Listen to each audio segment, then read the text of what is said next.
Maraming salamat po sa pagtangkilik ng ating video. Hinihikayat ko po kayong mag-like and subscribe para ma-update kayo sa susunod na nakabanata. Tara at umpisahan na natin. Kadalasan ay wala lang ito para kay Daryl kung gusto lang sana siyang tulungan ni Zubaji na turuan ng leksyon ang dalawa. Pero kinabahan itong tingnan ang sinaunang puntod na magpapakita. Ayaw nitong magdulot ng kahit anong gulo. Ang pinakamahalaga ay bukas at matindi ang pagnanasa ni Lubu, nagawa pa nitong tuksuhin si Chang'er. Kung nasa kamay lang niya si Sloan ay masisira ang reputasyon ni Daryl. Nakagawa na ito ng gulo sa palasyo ng New World. Kaya naman malubak na ang relasyon nito sa mga tao. Nag-alala rin para sa kanya si Yvette Lane sa loob ng mahabang panahon. Mas naging malapit ang relasyon nito kay Yvette. Kaya naman gustong ayusin ni Daryl ang kanyang relasyon sa New World para hindi nito mahayaang mahulog si Sloan sa kamay ni Zubaji. Daryl! Mas namula pa si Sloan. Sumigaw ito, anong mga walang katuturan ang pinagsasabi mo? Sino ang asawa mo?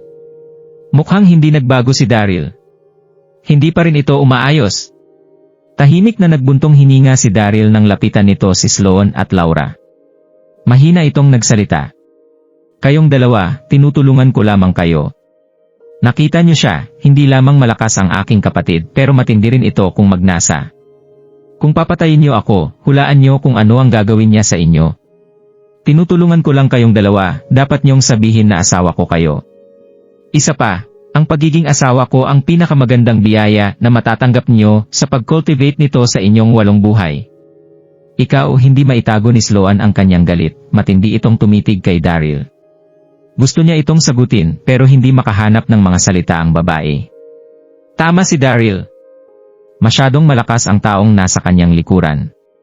Kung talagang maglalaban sila, ay pareho silang matatalo kahit na mag-anib puwersa pa sila ni Laura. Mariing kinagat ni Sloan ang kanyang labi. Ang pakana nito sa kanyang pagpunta sa World Universe sa pagkakataong ito ay agmakuha ang kayamanan na magpapakit. Kung hindi nito isasantabi ang kanyang ego at nagpatuloy sa pagmamatapang ay maaaring malaki ang mawala sa kanya. Little brother. Sigaw ni Zubaji. Tapos na ba yung tatlo sa pag-uusap? Napagtanto ni Zubaji na inisahan siya ni Daryl. Totoong naniwala siya rito na ang tatlo ay mga mag-asawa at masayang nagbubulungan ang mga ito. Tapos na. Tapos na kami. Lumingon si Daryl sa bago nitong kaibigan at bahagyang tumawa bilang pagsagot. Nagkamot ng ulo si Zubaji, naglakad ito paabante. Mga little sisters ko, patawad. Nagbibiro lamang ako. Please huwag niyong seryosohin. Nang sabihin niya ito ay nagpatuloy si Zubaji sa pagtingin kina Sloan at Laura. Sa parehong sandali ay patago itong nalungkot. Akala nito noong una ay ma-enjoy na niya ang dalawang magagandang babae. Hindi nito inakalang mga asawa pala ito ni Daryl. Kaawa-awa ito. Nainggit si Zubaji. Lumingon ito kay Daryl at nagsalita. Little brother, napakaswerte mo. Mayroon kang dalawang nagagandahang mga asawa. Tumawa si Daryl. Kapatid na Zu, hindi lamang magaganda ang dalawa kong asawa, mahal na mahal din nila ako hanggang kamatayan. Pagtapos ay tumingin si Daryl kina Sloan at Laura at saka nagsalita. Unang asawa, pangalawang asawa, hali kayo rito, ngumiti kayo at tawagin akong hubby. Tuwang-tuwa si Daryl nang sabihin niya ito. Ang dalawang babaeng nasa kanyang harapan, ang isa ay ang sikat na warrior goddess mula sa New World, at ang isa naman ay ang malamig at proud na sect master ng incandescent sect. Parehong mataas at makapangyarihan ang dalawa sa mata ng mga tao. Totoong bihira ang hindi nila pag-alma kapag may nananamantala sa kanila. Magpapatuloy lamang si Daryl sa pagtukso sa mga ito patungkol doon. Gasp! Galit na nanginig sina Sloan at Laura. Hype na Daryl!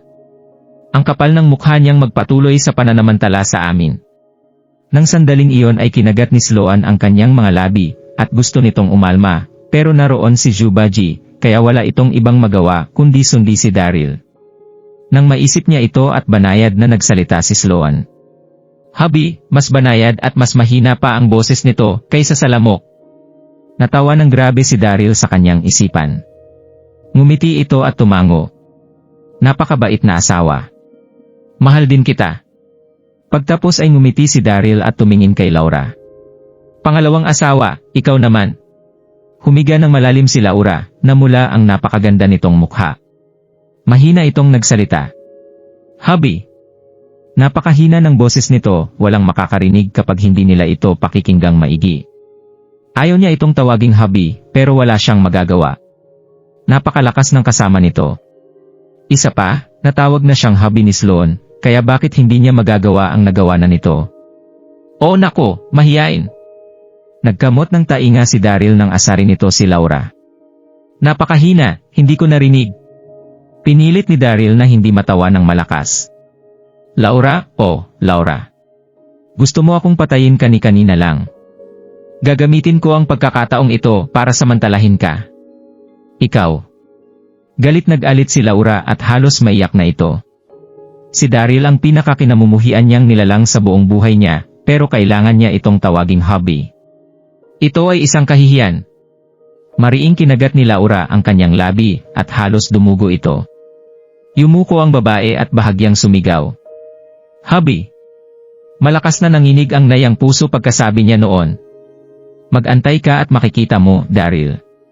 Maniningil ako ng 10 beses ang tindi sa pamamahiyang ito.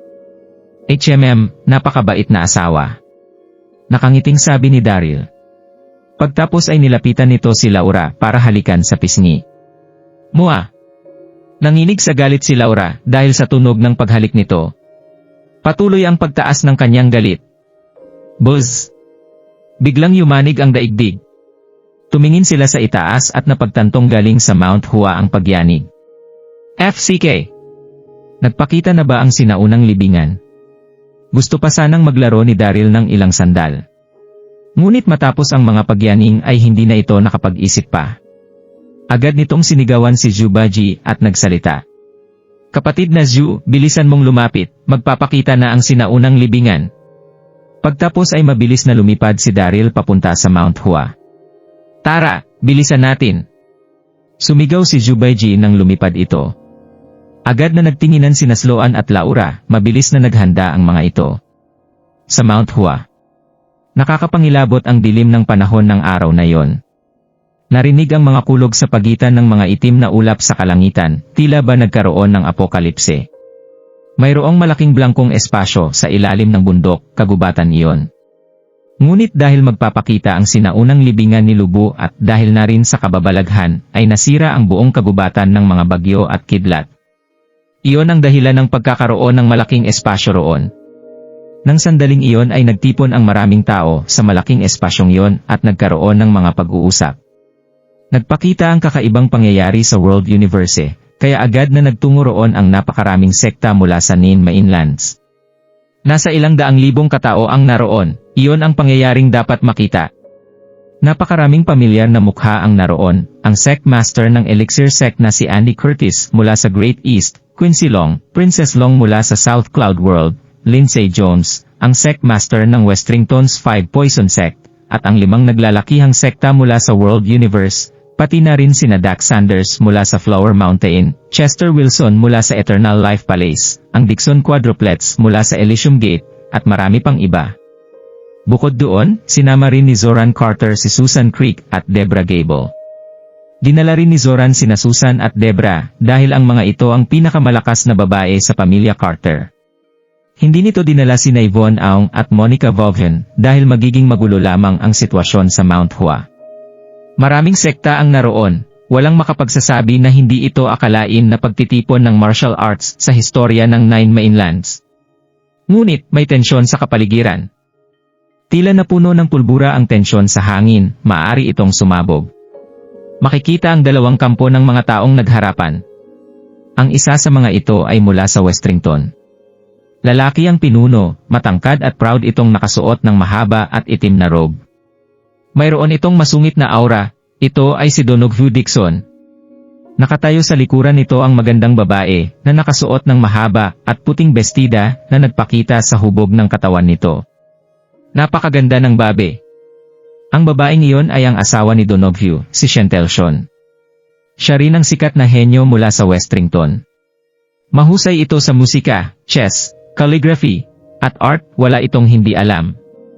Nakilala ni Donoghu si Shentel 3 taon na ang nakalipas. Ito ay love at first sight. Buong puso niya itong niligawan at sa wakas ay nakasama na niya ang babae. Ang ibang mga kampo ay binubuo ng mga sekta mula sa World Universe, sina Dax Sanders, Chester Wilson, Sectmaster Endless, at marami pang iba. Makinig ang lahat. Tiningnan ni Donoghu ang kanyang paligid. Suminghal ito sa mga tao. Hindi ako mag-aabala sa mga birong ito. Kukunin ko ang Blood Battle 8 Directions method sa sinaunang puntod ni Lubu ngayong araw. Pero paniguradong marami pang ibang kayamanan sa puntod. Pinapayuhan kitang huwag iyon kunin mula sa akin. Siyempre, ay hindi ko naman gustong kunin ang lahat. Bibigyan ko kayong lahat ng kayamanan kung sasali kayo sa akin. Buzz! Pagtapos ay may lumabas and malakas na aura mula kay Donoghu.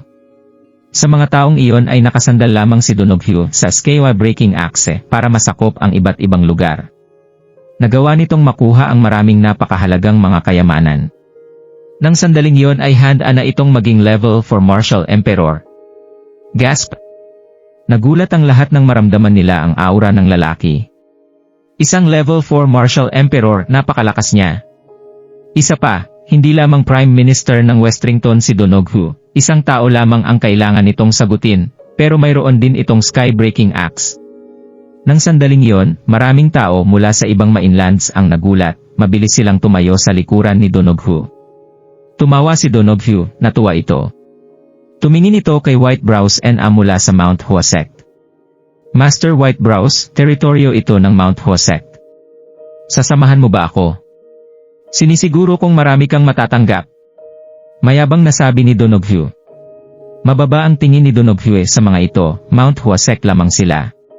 Pero malapit nang magpakita ang sinaunang libingan ni Lubu sa Mount Hua, reasonably kung magiging kakampi nito ang Mount Hua Sect. Hindi ito sinagot ni Old Whitebrows, pero hindi maganda ang naging ekspresyong ng mukha nito. Hihit 10 oras na ang nakalipas nang ipag-utos ni Old Whitebrows sa kanyang mga alagad na bantayan ang lahat ng mga entrada. Hindi nito inakalang pupunta ang lahat ng mga sektang mula sa Nin Mainlands. Hindi nila nakontrol ang sitwasyon. Pagtapos ay ipinagsigawa ni Donoghu na gusto niyang masolo ang sinaunang libingan. Siya ang Sectmaster ng Mount Hua Sect at nasa kanyang teritoryo ang mga ito. Paano ito yuyuko sa ibang tao? Nang maisip niya ito ay suminghal si Old Whitebrows, at matatag itong tumayo sa kampo ng World Universe. Nang makita nito ang reaksyon ni Old Whitebrows at mapagmataas itong tumawa. Gahaman! Tiningnan ni Donoghu ang mga Sectmaster mula sa World Universe. Ngumitit ito at nagsalita. Ano sa palagay nyo? Basta susunod kayo sa ipag-uutos ko, ipinapangako kong magkakaroon ang lahat ng parte ng kayamanang nasa sinaunang libingan.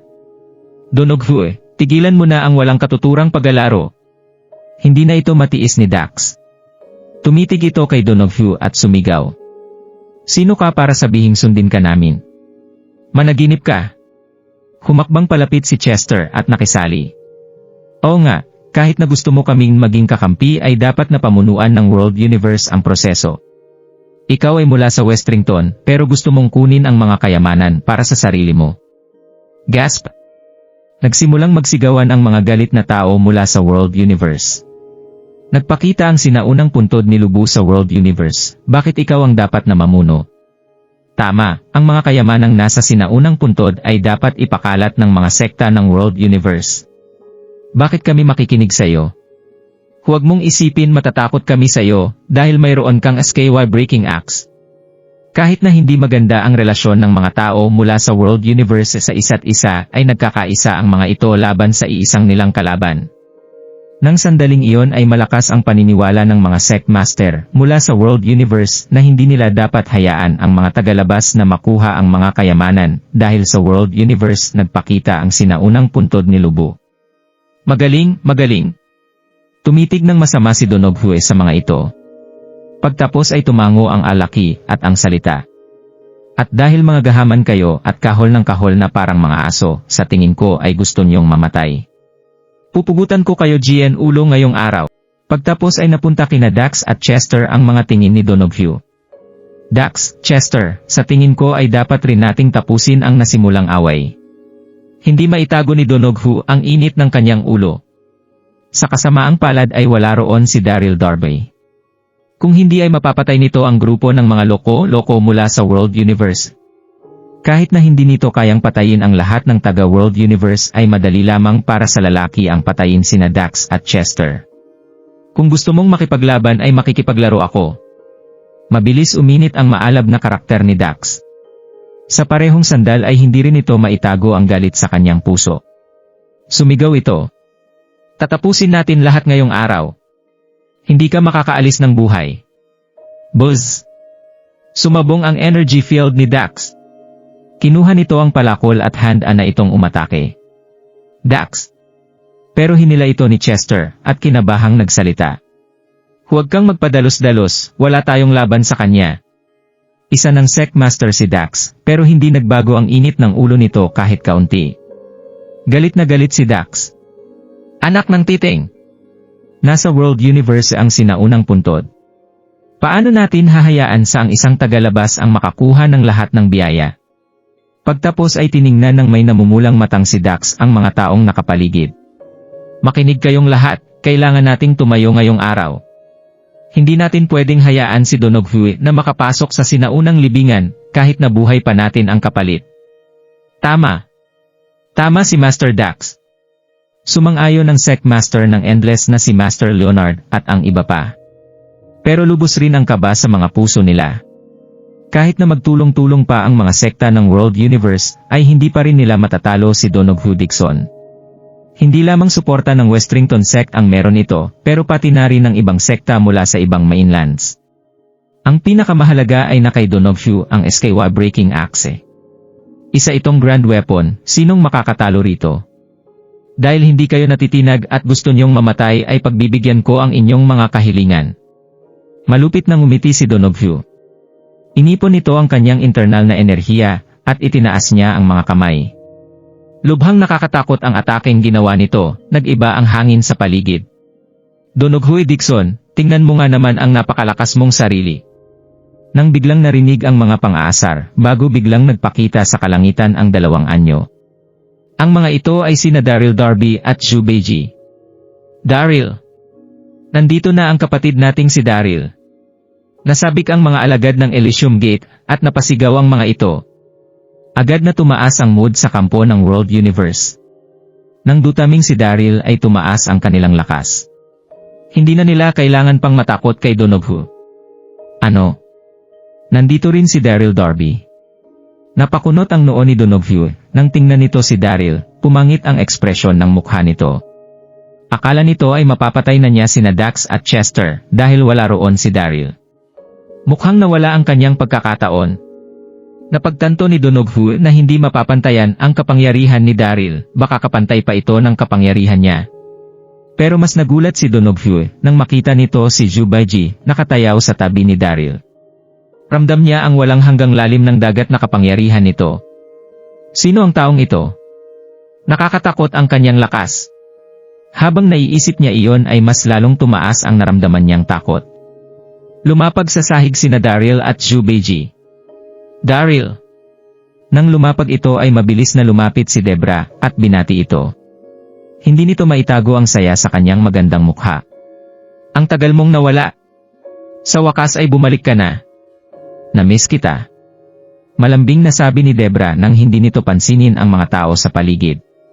Agad itong tumakbo palapit sa mga braso ni Daryl. Mahigpit itong niyakap ni Daryl habang hinawakan nito ang buhok ng babae. Naku po! Nang sandaling iyon ay lumapit ang nainggit na si Zhu Beiji at nagsalita. Nakababatang kapatid, asawa mo rin siya. Wow, kasing ganda niya ang isang diyosa. Namangha si Zhu Beiji sa hubog ng katawan ni Debra nang magsalita ito, halos lumuwa ang kanyang mga mata. Bahagyang namula si Debra sa pagtitig ng lalaki. Napakagwapo naman ng lalaking ito, pero hindi maganda ang kanyang pagtitig.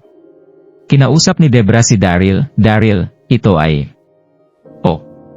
Tumawa si Daryl ay agad itong ipinakilala. Ito ang aking kapatid na si Zhu. Isa siyang kaibigan na nakilala ko sa North Moana. Ngini siya ni Debra sa Zhu Beiji bilang pagkilala.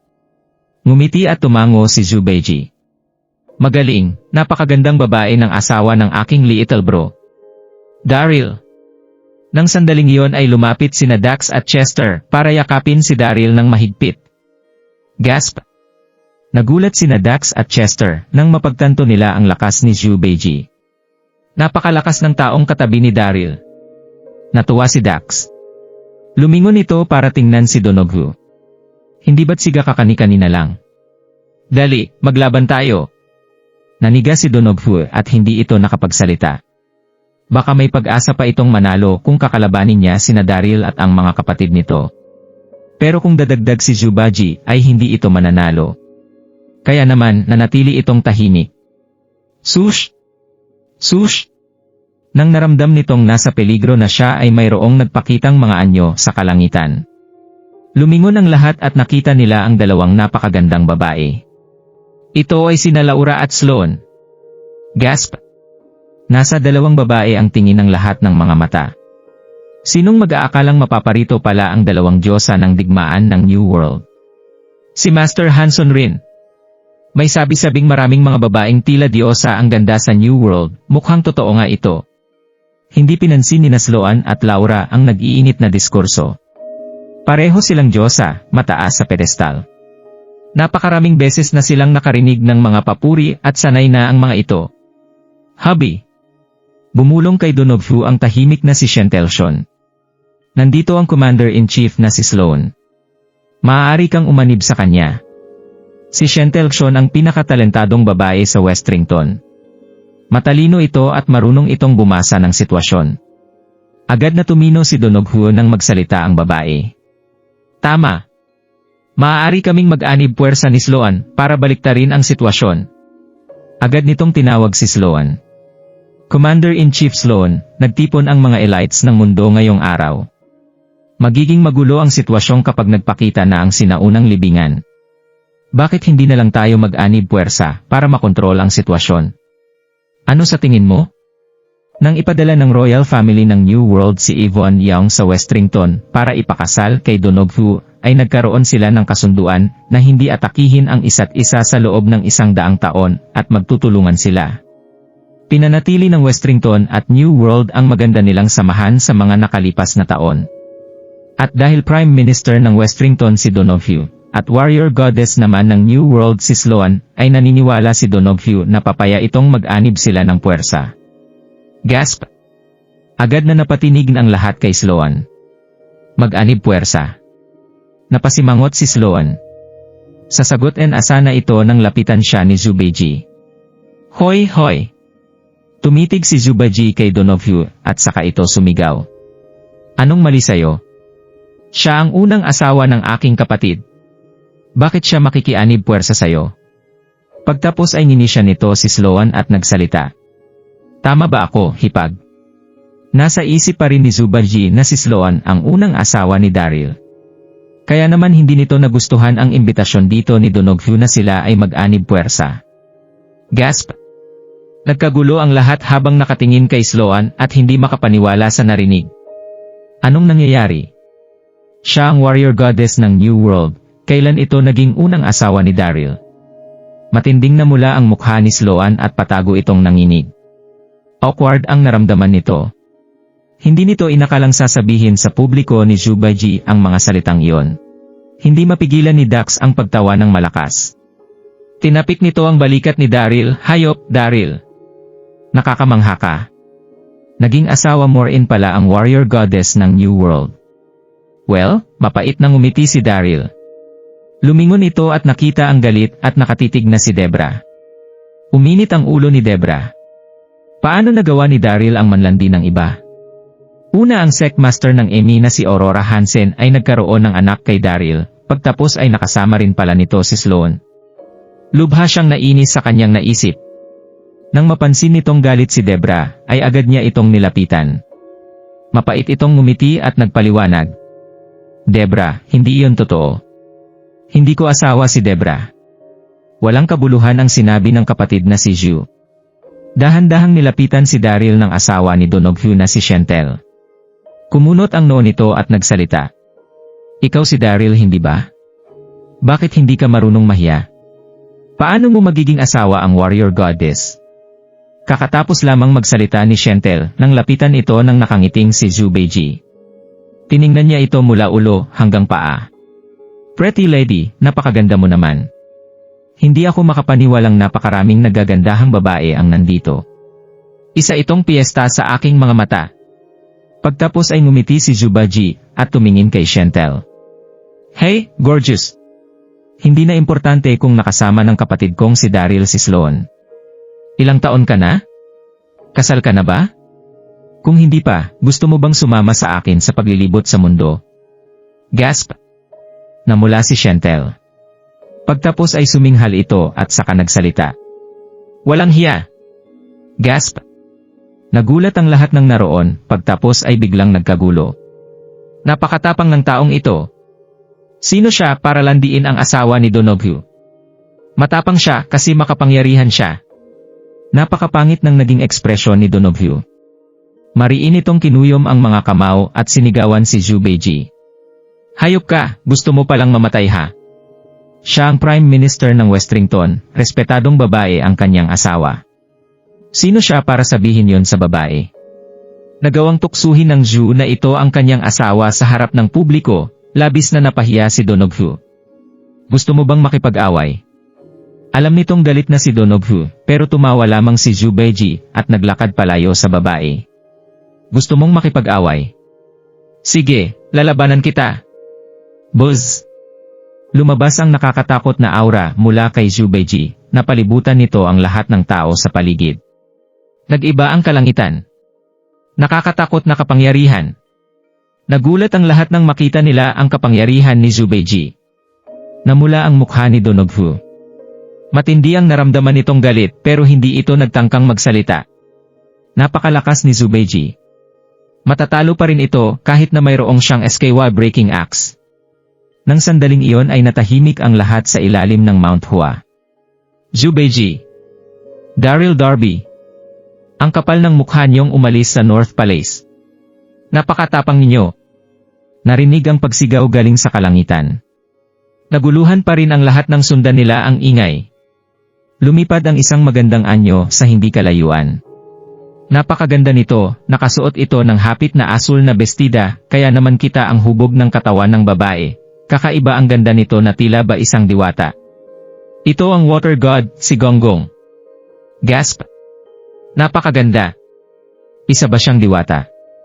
Nagulat ang lahat. Nakatingin ang lahat sa kanya, at ilang sandali rin silang hindi nakapagsalita.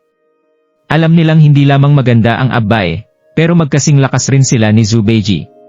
Sino itong napakalakas na babae? Mukhang Esa Daryl ang kanyang sadya. Nagtataka ang mga tao habang nagbubulungan.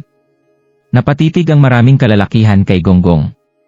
Nabighani ang mga ito sa magandang katawan at magandang mukha ng babae, perpekto ang pagkakagawa rito tila ba ipininta.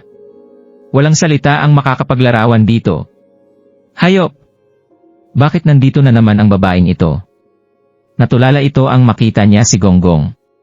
Pero nanatili pa rin ang ngiti nito sa kanyang mukha. Personal nang naranasan ni Daryl ang taglay na lakas ni Gonggong, ito ay napakalakas at hindi maipaliwanag. Pero binago niya ang kanyaing pag-iisyo. Katabi nito si Zhu Beiji, hindi niya ito dapat katakutan. Daryl, Zhu Beiji. Kung nag-iisip kayo ay susundan niyo ako pabalik sa palasyo, at aaminin niyo ang mga kamaliang inyong nagawa kay Emperor Howie. Malamig na sabi ni Gonggong kay Daryl. Kakatakas pa lamang nina Daryl at Zhu Beiji sa North Moana Palace. Inasar ni Zhu si Chang'er. Galit na galit si Emperor Howie nang malamang niya ito. Inutusan nito si Gonggong para hulihin ang mga ito. Gonggong? Ngumiti si Zhu Beiji at nagsalita. Ilang libong taon kitang hindi nakita. Napaka-sexy mo pa rin. Pero bakit napakaikli ng pasensya mo? Malakas ka rin, bakit hanggang ngayon ang nagtatrabaho ka para kay Howie? Bakit hindi ka sumama sa akin para libutin ang mundo? Tara at maging malaya. Hindi ba't napakaganda noon? Dating magkakilala sina Zhu Beiji at Gonggong, magkasing lakas lamang ang dalawa. Iyon ang dahilan kung bakit hindi takot sa kanya si Zhu Beiji. Isa pa, natural na madalas itong magnasa, kaya naman lalandiin niya talaga ang babae. P50, namula si Gonggong at dinuraan nito ang lalaki. Wala ka pa ring pinagbago, Zubeji. Sisiguraduhin kong kaagad kang pupugutan ka ng ulo ni Emperor Hao Yi kapag nahuli kita. Puno ito ng galit ng magsalita.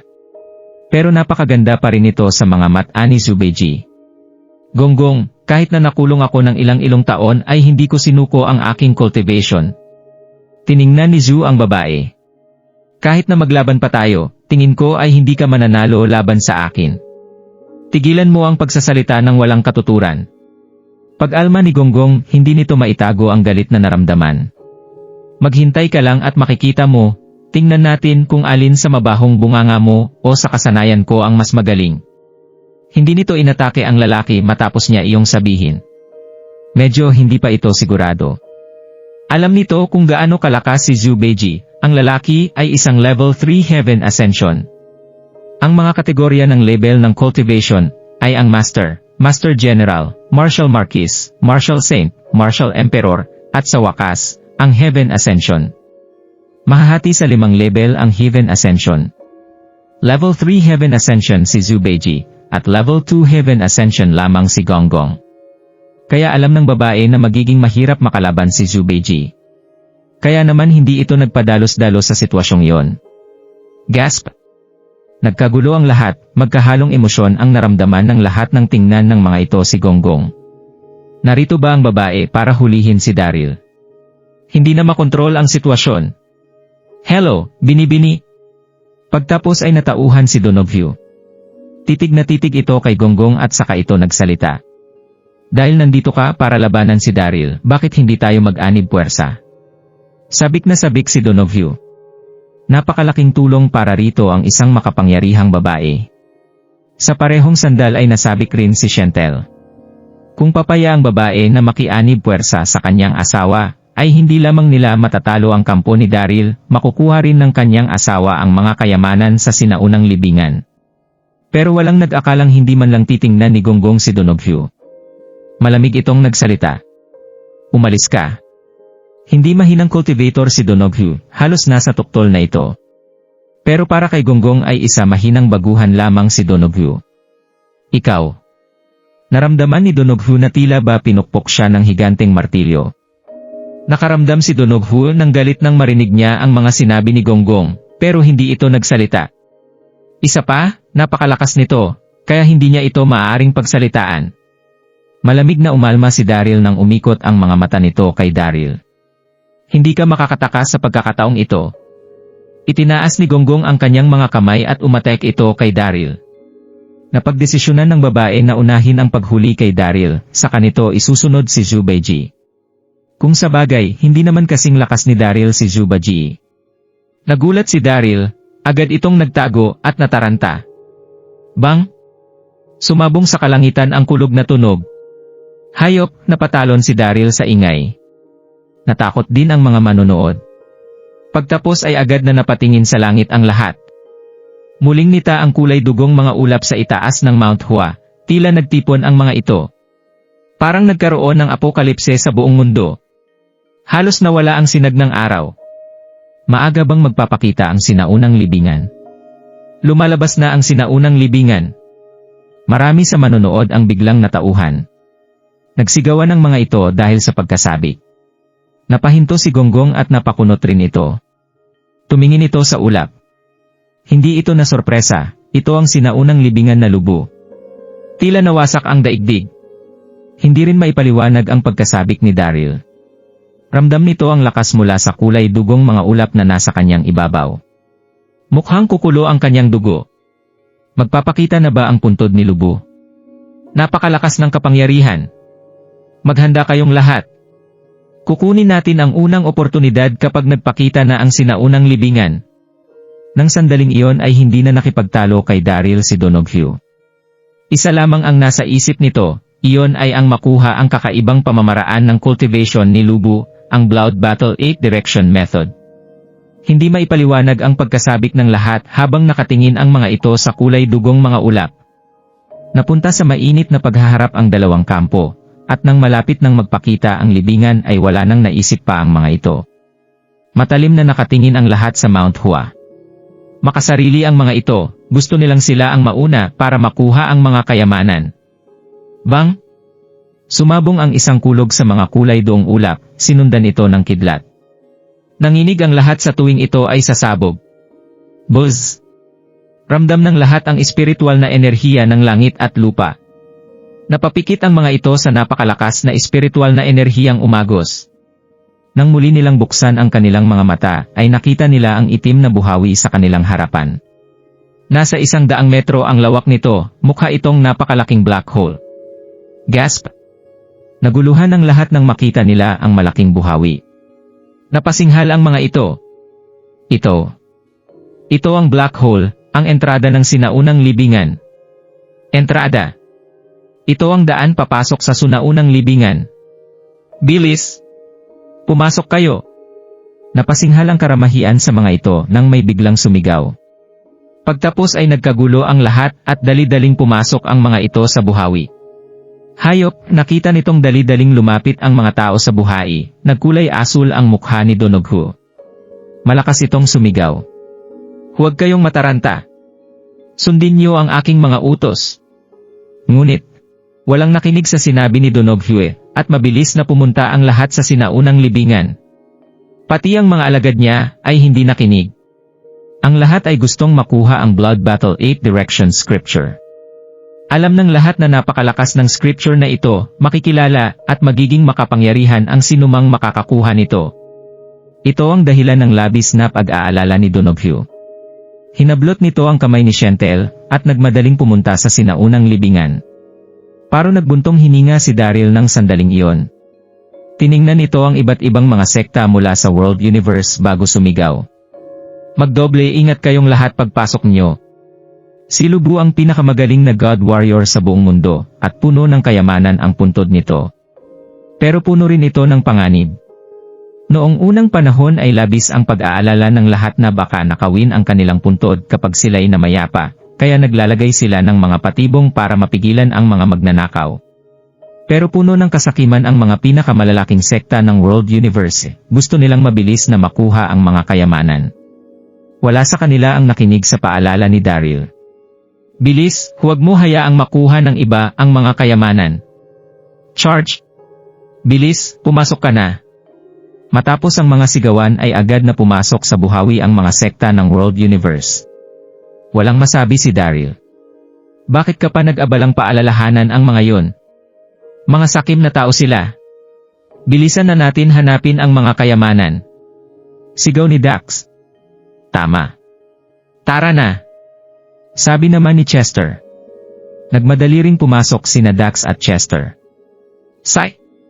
Huminga ng malalim si Daryl at mahigpit nitong hinawakan ang kamay ni Debra. Tara na! Mabilis na pumasok ang dalawa sa buhawi. Sumunod sa kanila si Zubeji. Ang mga taong kagaya nyo ay inakalang dapat nyong makuha ang kakaibang cultivation method ni Lubu. Malamig nang umiti si Gonggong bago ito pumasok sa buhawi. Nang hinawakan ni Daryl si Debra para tumalon sa buhawi ay naramdaman nito ang napakalakas na presyon na bumalot sa kanya. Kadiliman lamang ang nakita nito at nagsimula itong bumagsak ng napakabilis. Nahilo pa ang lalaki dahil sa lakas ng kanyang pagkakabagsak. Mahigpit na hinawakan ni Daryl ang mga kamay ni Debra nang sandaling mawala ang puwersa. Bang! Sa wakas ay lumapag na ang mga paa ni Daryl sa sahig, unti-unti ring nawala ang kadiliman. Bumagsak ang dalawa sa gitna ng sinaunang libingan. Nagmasig ang lalaki sa paligid habang malamig ang hangin ng huminga ito. SHT! Napakalaki ng sinaunang libingan. Sa isip-isip nito, nakita nito ang mga itim na gusali na tila baysang bayan sa ilalim ng lupa. Napakasopistikado ng mga gusali, mukha itong mga palasyo. Hindi ito isang sinaunang libingan, ito ay isang palasyo sa ilalim ng lupa. SHT! Ito ba ang puntod ni Lubu? Napakalaki naman, hindi ba? Parang isang katlo ng Donghai City ang laki nito. Sabi ni Zubaji nang lumapag ito sa kanilang tabi, namangha ito sa nakita. Tiningnan ni Daryl ang paligigs, pero tatlo lamang silang naroon sa entrada ng palasyo. Pero sa iba lumapag ang mga naunang tumalon. Napakalaki ng lugar na ito, hindi nila makita ang ibang tao. Napalunok si Daryl nang maipon ang nasa isip nito. SHT, napakalaki ng libingang ito. Nasaan kaya ang kabaong ni Lubu? Paano namin ito hahanapin? Nasa kwarto ng maintomb ang kabaong nito. Natural lang na ilagay ang mga kayamanan sa main room na ito. Tara. Kailangan natin maglakad para hanapin ito. Sabi ni Zubayji, nagsimulaan itong maglakad. Mabilis na sinundan ito ni Daryl at Debra. Habang nasa paglalakbay ay marami silang nadaan ang kwarto ng palasyo. Nakita nilang may mga batong figurin sa at scriptures of godly beasts sa loob ng bawat kwarto. Puno ng ginto, alahas, at iba pang mahahalagang kayamanan ang isa sa mga kwarto ng palasyo. Parehong hindi interesado sina Daryl at Zubayji sa ginto, alahas, at mga mahahalagang kayamanan na nasa kuweba ng libingan. Hindi na nila kailangan ng pera o kayamanan dahil nasa Martial Emperor na ang kanilang level. Hindi sila sigurado kung gaano nakatagal ang kanilang nilakbay, pero nagsimula ng mainis si Daryl. Gaano pa ba sila katagal maghahanap sa napakalaking libingan? Makinig ka, Daryl. Biglang huminto sa paglalakad si Debra at napakunot ng noo nito sa pagbuhod ng atensyon. Agad na huminto sina Daryl at Zubayji para maingat na makinig dito. Narinig nila ang mga ingay ng digmaan mula sa iba't ibang direksyon, sinamahan pa ito ng ilang nakakapanindig balahibong sigawan. Ay! Ano to? Dapat tayong mag-ingat, maraming godly beasts at nakalalasong insekto sa kuwebang ito. Kita ang pag-aalala sa mukha ni Daryl nang marinig nito ang mga sigawan ng mga tao dahil sa pakikipaglaban sa mga insekto at godly beasts. Natatakot ako, Daryl. Namutla ang mukha ni Debra nang hawakan nito ang kamay ni Daryl. Isang matapang na babae si Debra bilang sect master ng Artemis sect, wala itong kinatatakutan. Ngunit mula noong sumunod ito kay Daryl ay mas naging bayanad ito at malaki ang nabawas sa kanyang tapang. Huwag kang matakot. Pinakalma ito ng nakangiting si Daryl. Pero hindi mapalagay ang lalaki nang magsalita. Ano paman, ito ay puntod pa rin ni Lubu. Walang nakakaalam kung gaano kalakas ang mga nagtatagong godly beasts. Hiss! Hiss! Nang sandaling iyon ay may narinig silang tunog sa kanilang harapan, sinundan ito ng malaking aninong pumaikot sa kanila. Hindi maaari. Tumingin si Daryl sa unahan at agad itong nagulat sa nakita. Isa palang higanteng alupihan ang aninong iyon. Lampas 10 talampakan ang alupihang ito, kulay itim ang matigas nitong balat. Higit sa 100 ang mga paa nito, bawat isa ay mukhang mga patalim at nakakatakot itong tingnan. Iyan ang higanteng nakalalasong alupihan. Sigaw ni Debra, nanginig ang katawan nito. Huminga ng malalim si Daryl, nag-alala ito. Napakalaki niyan. Hindi iyan madaling talunin. Walang alam si Daryl patungkol dito, dahil puno ng espiritual na enerhiya ang sinaunang libingan, nagmutate na ang lahat ng mga nakalalasong insekto at naging dalbuhala ang mga ito. Ito ang kinaharap ng ibang tao. Hiss! Nang sandaling iyon ay sumigaw ang alupihan, at kasing bilsi ng kidlat itong umatake sa kanila. Mabahong insekto, sino ka para magpakita sa harapan ko? Umatake ang nakatayong si Zubayji. Umikot ito at situntok ang ulo ng alupihan. Bang! Nakakatakot ang lakas ni Zubayji. Hindi niya ginamit ang kanyang buong lakas pero nabasag at nagpira-piraso ang ulo ng alupihan. Haha! Napakatapang mo kapatid na Zu! Napakalakas mo talaga. Papuri ni Daryl nang nagbuntong hininga ito at kumalma nang makitang mabilis na napatay ang higanteng alupihan. Natuwa si Daryl. Swerte ito dahil naroon si Zubayji. Kung hindi ay kakailanganin niyang maglabas ng maraming enerhiya para mapatay niya ang alupihan. Sa parehong sandal ay kumlaman na rin si Debra ng matauhan ito. Masaya si Zu sa mga anrinig na papuri, masaya itong tumango at nagsalita. Haha, isa lang itong nakalalasong insekto. Maliit na bagay. Biglang kumunot ang noo ni Zubayji at sumigaw ito sa likuran ng stone still sa hindi kalauyan. Sinong nandyan? Lumabas ang isang lalaki at isang babae habang takot na takot ang tingin sa mukha ng mga ito. Mukhang matalino ang lalaki, samantalang maganda naman ang babae. Ito ay sina Rachel at Ewan. Dahil sa kakaibang mga nakita sa Mount Hua, ay dinala ni Ophelia ang mga alagad ng Elixir Association para mag-imbestiga. Parte nito sina Ewan at Rachel. Nagsimulang hanapin ng dalawa ang kwarto ng maintomb nang makapasok sila sa sinaunang libingan. Ngunit nakita nila ang higanteng alupihan matapos lamang ang ilang hakbang. Hindi sila masyadong malakas, kaya naman labis silang natakot nang makita ito, at kaagad silang nagtago. Buti na lamang at napadaan sina Daryl at pinatay ang alupihan. Daryl. Namula at hindi mukhang komportable si Ewan nang makita nito si Daryl. Hindi rin mukhang komportable si Rachel. Ilang beses inatake ng dalawa si Daryl noon. Ginawa nila ang lahat para layuan ito mula nang lumakas ang lalaki sa nakalipas na mga taon. Hindi nila inakalang makikita nila ito sa sinaunang libingan. Bakit namin sila nakasalubong? Bahagyang bumagsak ang muod ni Daryl nang makita ang dalawa. Ang mga ito ang dahilan kung bakit nahulog si Daryl sa bibig ng bulkan sa New World, halos mamatay ito roon. Kahit na sa huli ay nahigop nito ang world's top enchanted flame ay kinamumuhian niya pa rin si Ewan. Kapatid na Zhu, hindi mo dapat pinatay ang alupihan. Sabi ni Daryl kay Zhu Beiji. Bakit? Nagtaka si Zhu habang nakatingin ito kay Rachel. Isa na namang magandang babae. Kakaiba ang hubog ng katawan ng babaeng ito, maganda rin ang kanyang mukha. Naisip nito. Kung hindi mo pinatay ang alupihan edi sana mayroong mamamatay dahil dito. Nimisi si Daryl habang galit ito nakatitig kina Ewan at Rachel. Kita ni Daryl na takot ang dalawa sa nakita nilang higanteng alupihan, kaya nagtago ang mga ito sa likuran ng Stone's Tail. Paano niya mapapalampas na pahiyain ang mga ito? Kahit na si Rachel ang pinakamatandang anak ng kanyang ninong, ay hindi pa rin ito mapapatawad ang mga ginawa ng babae sa kanya.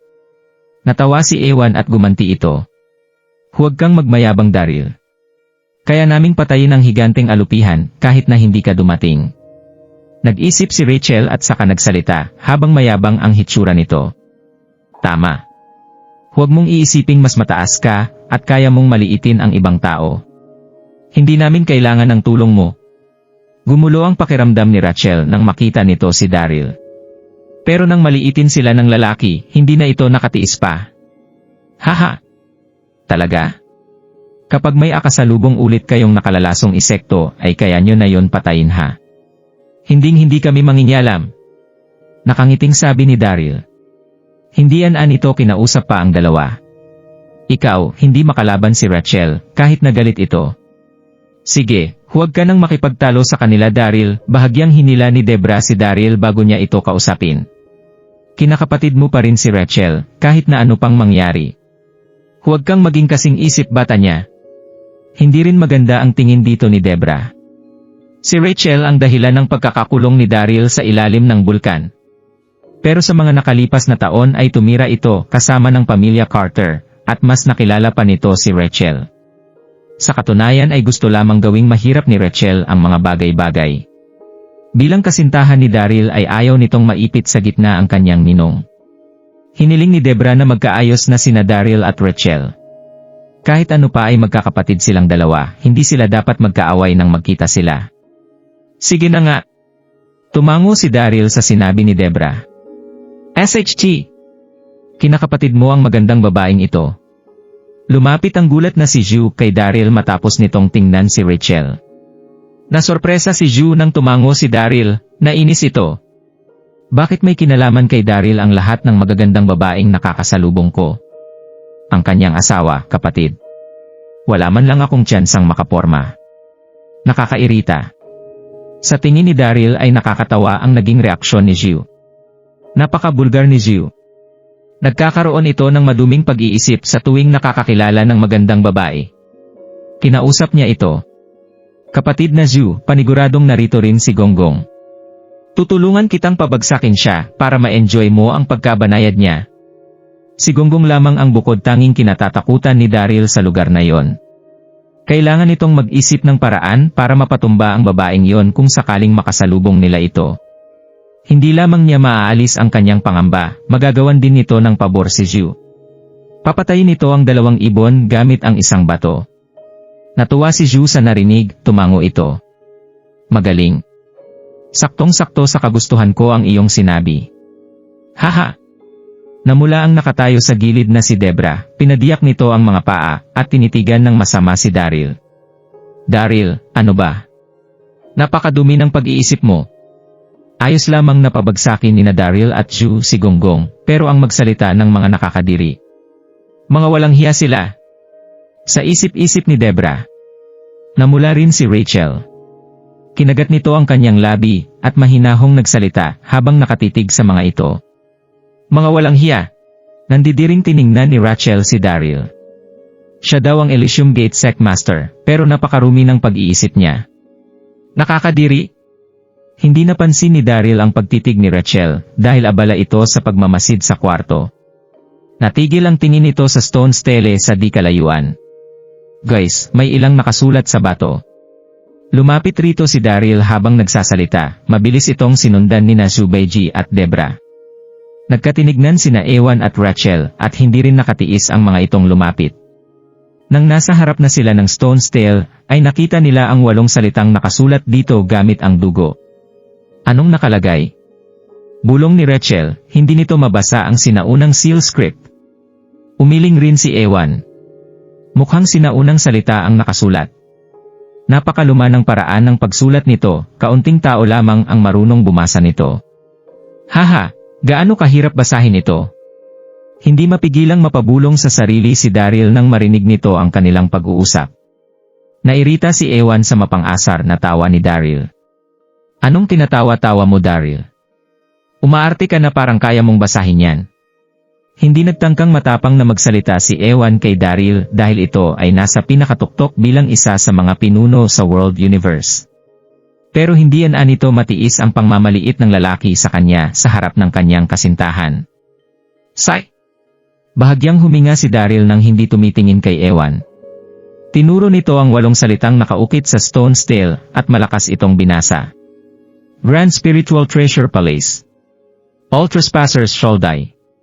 Daryl, kaya mong basahin ang sinaunang salita. Halos tumalon ang puso ni Debra habang malambing itong nakangiti at hinawakan ang mga braso ni Daryl. Ito ang aking tao. Alam niya ang lahat sa isip-isip nito. Tama. Tumango si Daryl at tiningnan nito ang likuran ng stone stele, mabagal itong nagsalita. Kung hindi ako nagkakamali, ang nasa likod nitong stone stele na Grand Spiritual Treasure Palace ay ang main tomb room ni Lubu. Matapos niya itong sabihin ay naging seryoso ang pilyong si Zubeiji. Tama ang nakababatang kapatid na si Daryl. Dapat lamang maging main tomb ang Grand Spiritual Treasure Palace. Hindi sayang ang pagpunta natin dito. Haha! Biglang nasabik sina Ewan, Rachel, at Debra nang tingnan nila ang stone stele. Napansin rin nila ang nasa likuran ng stone stele, nasa 100 talampakan ang layo, ang palasyong itim ang kulay. Hindi nila ito napansin kani-kanila lang dahil sa halos walang liwanag ang lugar na yon. Walang laman na lupain ang nasa pagitan ng stone stele at ng palasyo. May ilang sementadong tapakan sa lupain. May mga kakaibang pattern na nakaukit sa mga batong tapakan, may mga butas rin ito na kasing laki ng daliri. Kakaiba ang mga ito. Napakunot si Daryl ng kilay sa kanyang nakita. Mukhang ito ang 9-star flame formation. Kailangan munang malampasan ang pormasyon ng sinumang may gustong pumunta sa Grand Spiritual Treasure Palace. May mga impormasyon ang Baiki Formations patungkol sa 9-star flame formation. Nasa itaas na gitna ang kategorya ng pormasyong ito. Kahit na nasa itaas na gitna ito ay napakadelikado pa rin ito. Ito ay dahil nakabase ang pormasya sa 9-star flame. Ang 9-star ay isang uri ng enchanted flame, pang-8 ito sa bilang ng enchanted flame. Kapag nabuksan ang pormasyon ay maaaring magbuga ng mga apoy ang 9-star flame na nakatago sa batong tapakan. Masusunong ang katawan ng isang tao sa apoy na ilalabas nito. Iyong ang dahilan kung bakit kahit hindi mahirap ang pormasyon dahil mapanganib ito. Pero para kay Daryl ay hindi naman ganoon kahirap baliin ang pormasyon. Nasa harapan lang natin ang maintom ni Lubu. Ano pang hinihintay natin? Sabik na sabi ni Ewan, matapos nitong makapag-isip ng maayos. Maglalakad and asana ito sa walang lamang lupain. Sandali! Sigaw ni Daryl. Nagulat si Ewan, kinunot nito ang kanyang kilay at tiningnan si Daryl. Bakit? Daryl, bakit ka sumigaw? Sinigawan ng nabigong si Rachel si Daryl. Hayop! Sabi ni Daryl sa sarili. Pwede naman kayong magpatuloy kung gusto nyo ng mamatay. Sinasabi ko na sa inyong mayroong pormasyon sa inyong harapan. Mayroong nakatagong 9-star flames sa ilalim ng mga batong tapakan. Magbubuga ng apoy ang 9-star flames kapag naglakad kayo riyan nang hindi alam kung paano lutasin ang pormasyon. Nag-alangan ang lalaki ng magsalita. Sa katunayan ay gusto na lamang silang hayaang mamatay ni Daryl dahil ang mga ito ang dahilan ng ilang beses niyang muntikang pagkamatay. Pero tama si Debra. Anak ng kanyang ninong si Rachel, kahit ano pa ang mangyari.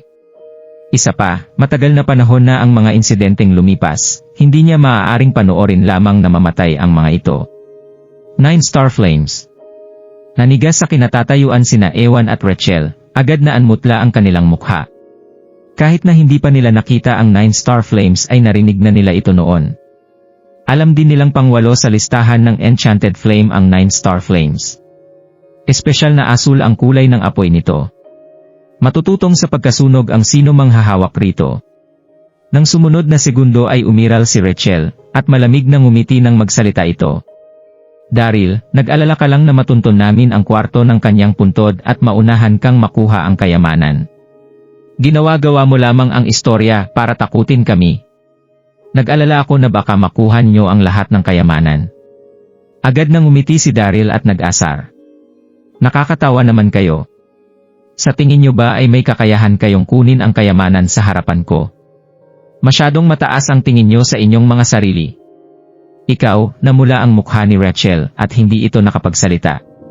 Totoo ang mga sinabi ni Daryl kahit na napahiya ang dalawa. Kahit na dalawa pa kami ni Ewan, ay hindi namin matatalo si Daryl kahit isang kamay lang ang gamitin niya. Sa isip-isip nito, hindi na nag-aksaya pa ng oras si Daryl pagsasalita.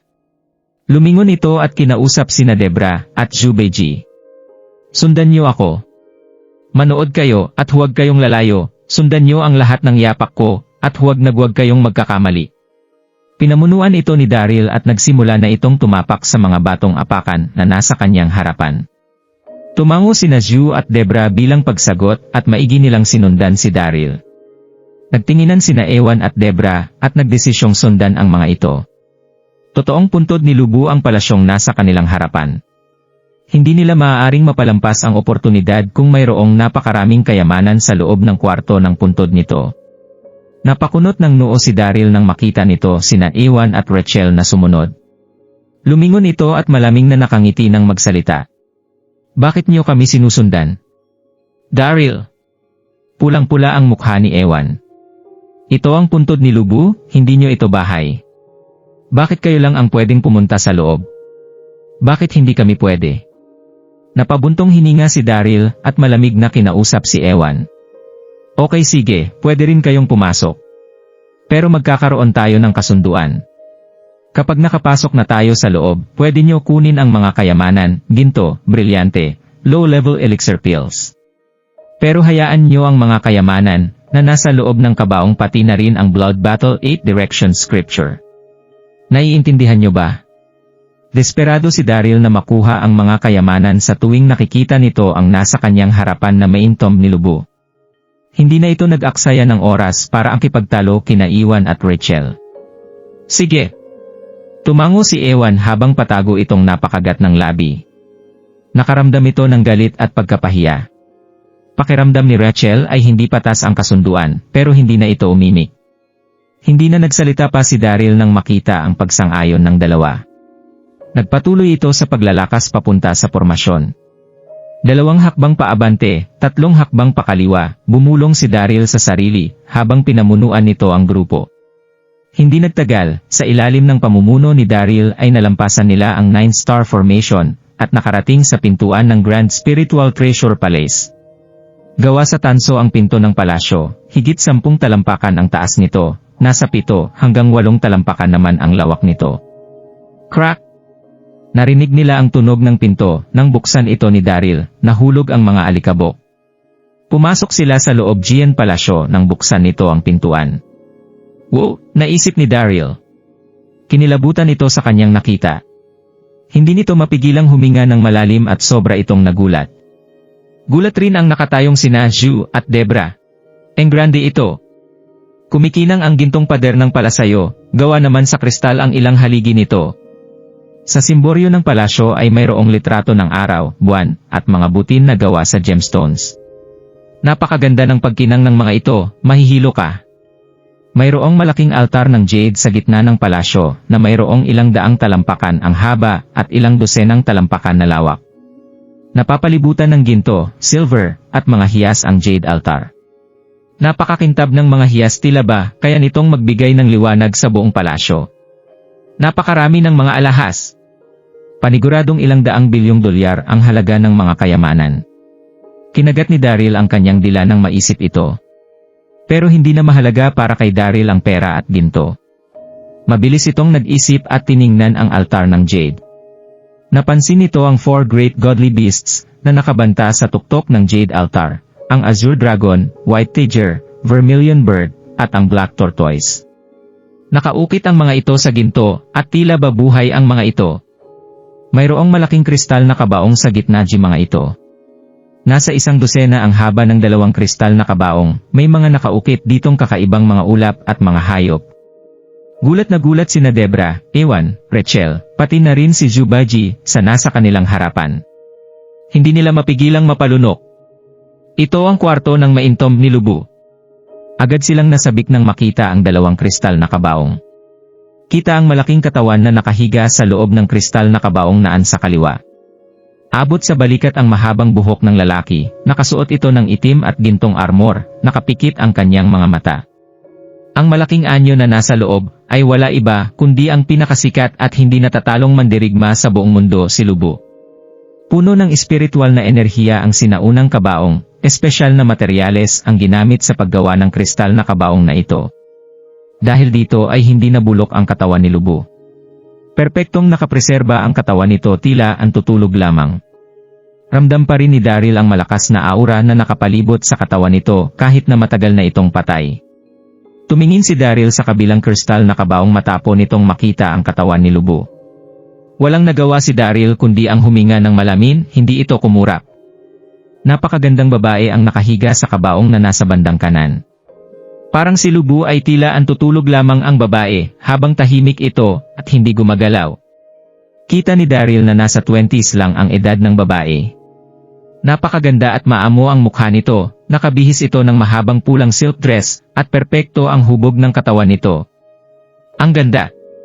Napakaganda, naisip nito. Labis ang gulat ni Daryl sa puntong iyon. Hindi na mabilang ang magagandang babae na nakilala ni Daryl sa loob ng maraming taon. Pero si Chang-er ang pinaka-sexy at pinaka-nakakahumaling sa lahat ng babaeng nakilala nito. Pero kasing ganda ni Chang-er ang babaeng nasa kanyang harapan. Napakaraming kasing kahulugan ng salitang maganda ang pumasok sa isipan ni Daryl, pero walang nakapagbigay ng hustisya sa taglay na ganda ng babaeng ito. Huminga ng malalim si Daryl. Hindi nito mapigilang mainggit. Napakagandang babae ang nakalibing sa tabi ni Lubu. Hindi kaya siya ang pinakamagandang babae sa 3 Kingdoms, si Diao Chan. May mitolohiyang kasal ang dalawa. Tama nga si Daryl. 2 tao ang nasa loob ng mga kristal na kabaong, sina Lubu at Diao Chan. Mahal na mahal ng dalawa ang isa't isa, hindi sila mapaghiwalay kahit ng kamatayan. Tinitigang maigi ni Daryl si Diao Chan, na para bang luluwa na ang mga mata nito. Oh my! Ito ang kasintahan ni Diao Chan. Sabi sa mitolohiya, si Diao Chan ang pinakamagandang abaye sa buong bansa, at sa buong mundo. Sa aking nakita, may maganda pa siya, kaysa sa sinabi ng mitolohiya. Halos tumulo ang laway ni Zubaji sa kanyang baba nang magsalita ito. Nasa isip nito ay si Chang-er ang pinakamagandang babae sa kanyang puso. Pero may mga nakitang babae si Zubaji ngayong araw, sina Debra at Sloan. Parehong napakaganda ng dalawang ito, pero hindi na makontrol ang tibok ng kanyang puso nang makita niya si Diao Chan. Kahit na manghang-mangha pa si Zubaji, ay hindi ito lumapit dahil nakita niyang invisible protective shield na nakapalibot sa jade altar kung saan naroon ang 2 kristal na kabaong. Nagdala ng nakakakilabot na enerhiya ang protective shield na ito. Nakita rin ito ni Daryl, kumunot ang kanyang kilay habang patuloy na ang obserba. Si Lubu ang pinakamagaling na mandirigma sa buong mundo muka noong unang panahon. Hindi magiging madali ang pagpalit sa kanyang kabaong. Unang pagsubok pa lamang ang 9-star flame. Naramdaman ni Daryl na mas delikado ang nakapalibot ditong protective shield kaysa sa Nin Starflame. Malakas na tumawa si Ewan matapos itong matauhan. Haha! Ito ba't alga ang kabaong na kristal ni Lubu? Ano ang mga kayamanan sa loob niyan? Agad itong sumugod papuntang Jade Altar. Mayroon silang kasunduan ni Daryl at alam nitong hindi niya maaaring kunin ang kahit anumang nasa loob ng kabaong na kristal. Pero hindi nito makontrol ang sarili nang makita niya sa kanyang harapan ang kabaong na kristal. Biglang sumabog ang malakas na aura mula sa protective shield. Walang naging oras si Ewan para makapag-react. Sumigaw ito sa naramdamang sakit nang tumalbog ang kanyang katawan na may higit 100 talampakan ang layo. Naumpog ito sa malaking kristal na haligi bago tuluyang bumagsak sa sahig. Puno ng dugo ang bibig ng lalaki. Ewan! Nagulat si Rachel sa nakita at nagmadali nitong tinulungang makatayo si Ewan, nag-alala ang mukha ng lalaki. Ayos ka lang ba? Umiling si Ewan bilang senyales na ayos lang siya. Maputla ang mukha nito at takot na takot pa rin. Nakakatakot na enerhiya, naisip ni Ewan. Estupido. Hindi mapigilang matawa ni Daryl ng patago. Nasaan ba ang utak ni Ewan? Sinong madaling makakalapit sa kristal na kabong ni Lubu, naisip nito. Ikaw, namula ang mukha ni Rachel nang marinig nito ang pangmamaliit ni Daryl. Nanginig ang katawan nito sa galit. Galit at napahiya si Ewan, hindi nito alam kung paano lalaban. Nang sandaling iyon ay hindi napigilang magtanong ni Lubu habang nakakunot ang kanyang kilay. Oy batang lalaki, hindi ba't sumang-ayon ka na hindi mo kukunin ang kayamanang nasa loob ng kabaong? Sinusubukan mo bang kunin ang kayamanan? Hindi ba pangit ng pakiramdam mo? Gusto mo bang turuan kita ng leksyon? I'm sorry, pasensya na. Mabilis na humingi ng tawad ang nakangiting si Ewan. Kapatid, parang awa mo na, patawarin mo ako. Hindi ko sinadya. Nagtaka lang ako kaya gusto ko lang makita ang nasa loob. Hinawakan ni Ewan ang kamay ni Rachel at tinuro ang kayamanan na nasa gilid. Rachel, napakaraming kayamanan dito. Bilis, kumuha na tayo. Pagkatapos ay nagkuwari itong sabik sa pagkuha ng mga alahas at tuloy-tuloy na inilagay ang mga ito sa kanyang bulsa. Ewan. Kinunot ni Rachel ang kanyang kilay sa nakitang hindi ambisyosong lalaki. Anong ginagawa mo? Anong punto ng pagkuha sa lahat ng kayamanang ito? Pumunta si Rachel kasama si Ewan sa sinaunang libingan para makuha ang Blood Battle 8 Direction Scripture at hindi ang mga alahas. Isa pa, hindi kailanman kinulang sa pera ang pamilya Carter, ayaw nito ng alahas. Mapait nang umiti si Ewan nang maramdaman nito ang bigong si Rachel, mahina itong nagsalita. Rachel, mukha ba akong sakim na tao? Gumagawa lang ako ng palabas, paano ko mapapababa ang kanilang depensa? Maghahanap ulit ako mamaya ng oportunidad para makuha ang Blood Battle 8 Direction Scripture at tatakbo palayo. Sa tingin ko ay hindi ka papatayin ni Daryl dahil ninong niya ang iyong ama. Agad itong naintindihan ng babae, tumango ito bilang pagsang-ayon. Isa kang henyo Ewan. Agad nitong sinundan ang lalaki at kumuha rin ng mga kayamanan. Masaya itong nakipag-usap kay Ewan habang kumukuha ng mga hiyas. Punuin pa natin to. Tama. Tingnan mo, bagay sa'yo tong hairpin na gawa sa jade at gemstone. Siyempre, napakaganda ko. Hindi na sila pinansin ni Daryl nang makita nitong masayang nagpupulot ng alahas ang dalawa. Nakatuon ang atensyon nito sa pag-obserba sa protective shield. Ilang minutong nag-obserba si Daryl bago ito huminga ng malalim at nagsalita. Debra, mamaya ay tatayo ka sa kanan ng Jade Altar. Bubuksan natin ang ating internal na enerhiya para sirain ang protective shield. Naisip nito ang solusyon. Inyang reverse murderous formation ang protective shield na nasa kanyang harapan. Naitala ng Baiki formations ang high-level formation. Ito ay gawa sa purong yang at yin na enerhiya. Umabot ng hindi bababa sa 3 taon ang paggawa ng pormasyong ito, nabuo ang protective shield matapos nito. Tatalbog palayo ang sino mang didikit sa protective shield. Hindi mawawasak ng isang tao ang pormasyong ito. Kailangan ng isang babae at isang lalaki para masira ito.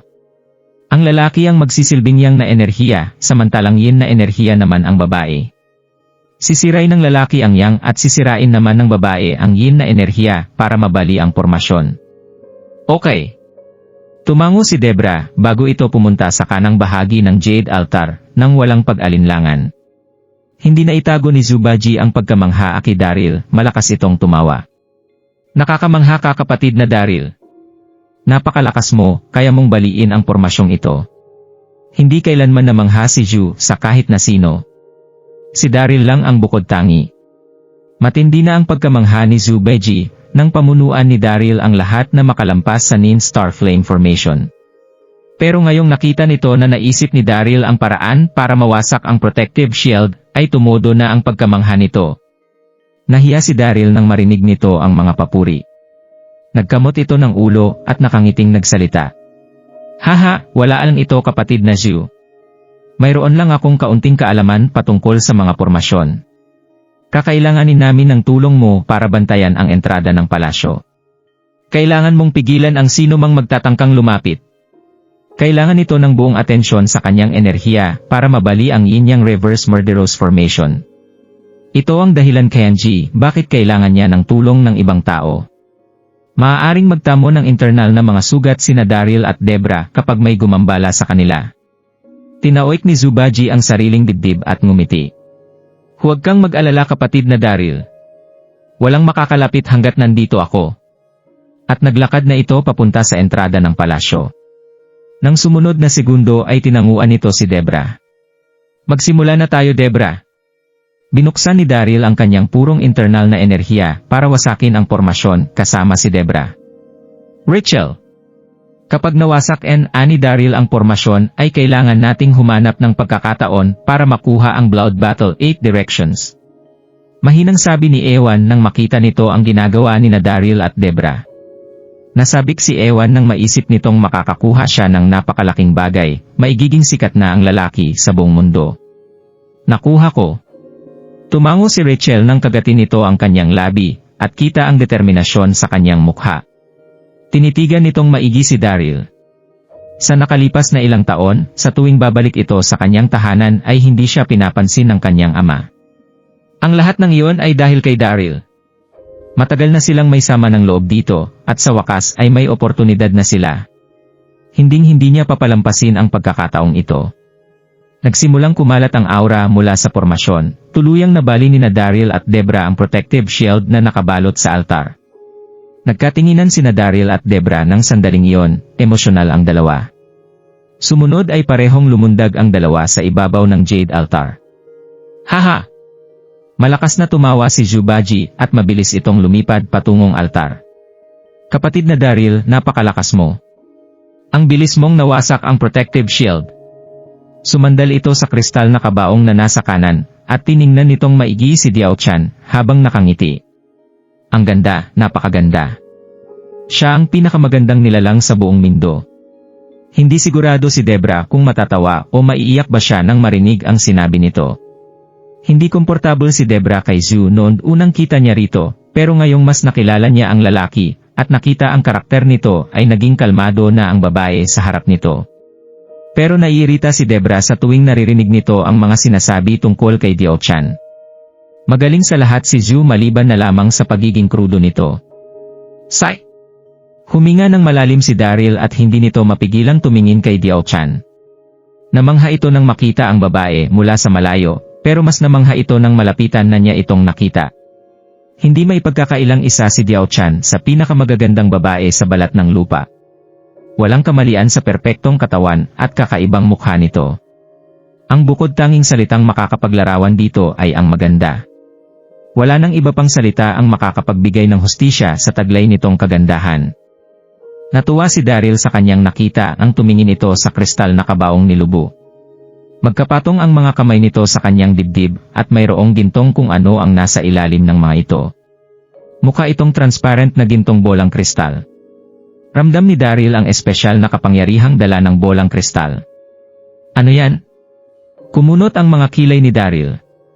Nagtaka ito at nagkaroon ng mga pag-alangan. Hindi ito tama. Ang mitolohiyang kasama ni Lubu sa kabaong ang kanyang espesyal na teknike, ang Blood Battle 8 Direction Scripture. Bakit mayroong gintong bolang kristal rito, at wala nang iba pa? Nasaan ang scripture? Pagtataka nito.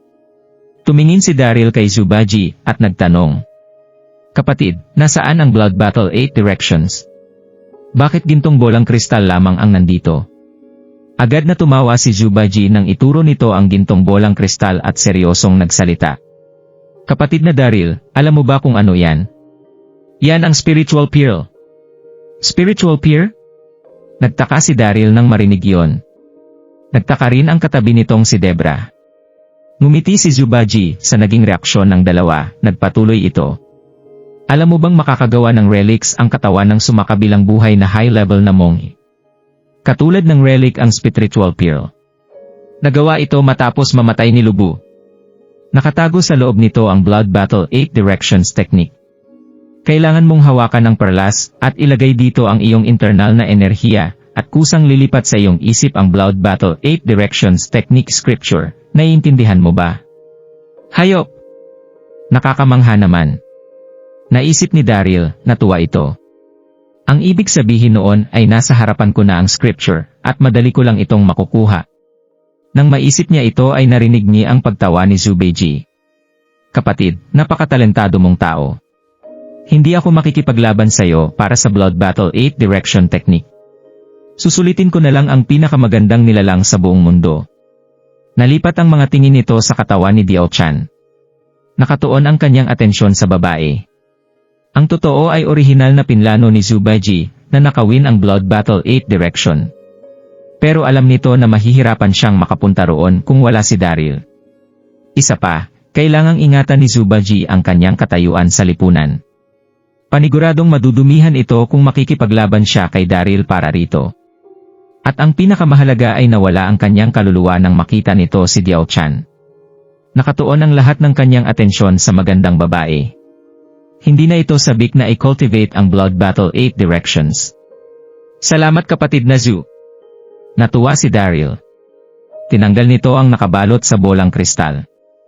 Anong dapat natin gawin, Ewan? Nag-alala ang nasa ibaba ng altar na si Rachel. Sinigawan nito si Ewan ang makita ang pangyayari. Kukunin ni Daryl ang Blood Battle 8 Direction. Hindi na tayo magkakaroon pa ng tsansa para makuha ito. Hindi sumagot si Ewan pero mariin nitong kinuyom ang kanyang mga kamao, nainis ito. Paano natin ito gagawin? Wala na akong tsansa kapag nakuha ni Daryl ang spiritual pearl. Hindi namin kayang talunin ni Rachel sina Daryl, Debra, at Zubaji, at kung sino pa ang ibang mga kasama nila. Hindi niya ito kayang nakawin o agawin mula sa mga ito. Ibig bang sabihin nito ay kailangan kong panoorin ang pagdulas ng teknike sa aking mga daliri.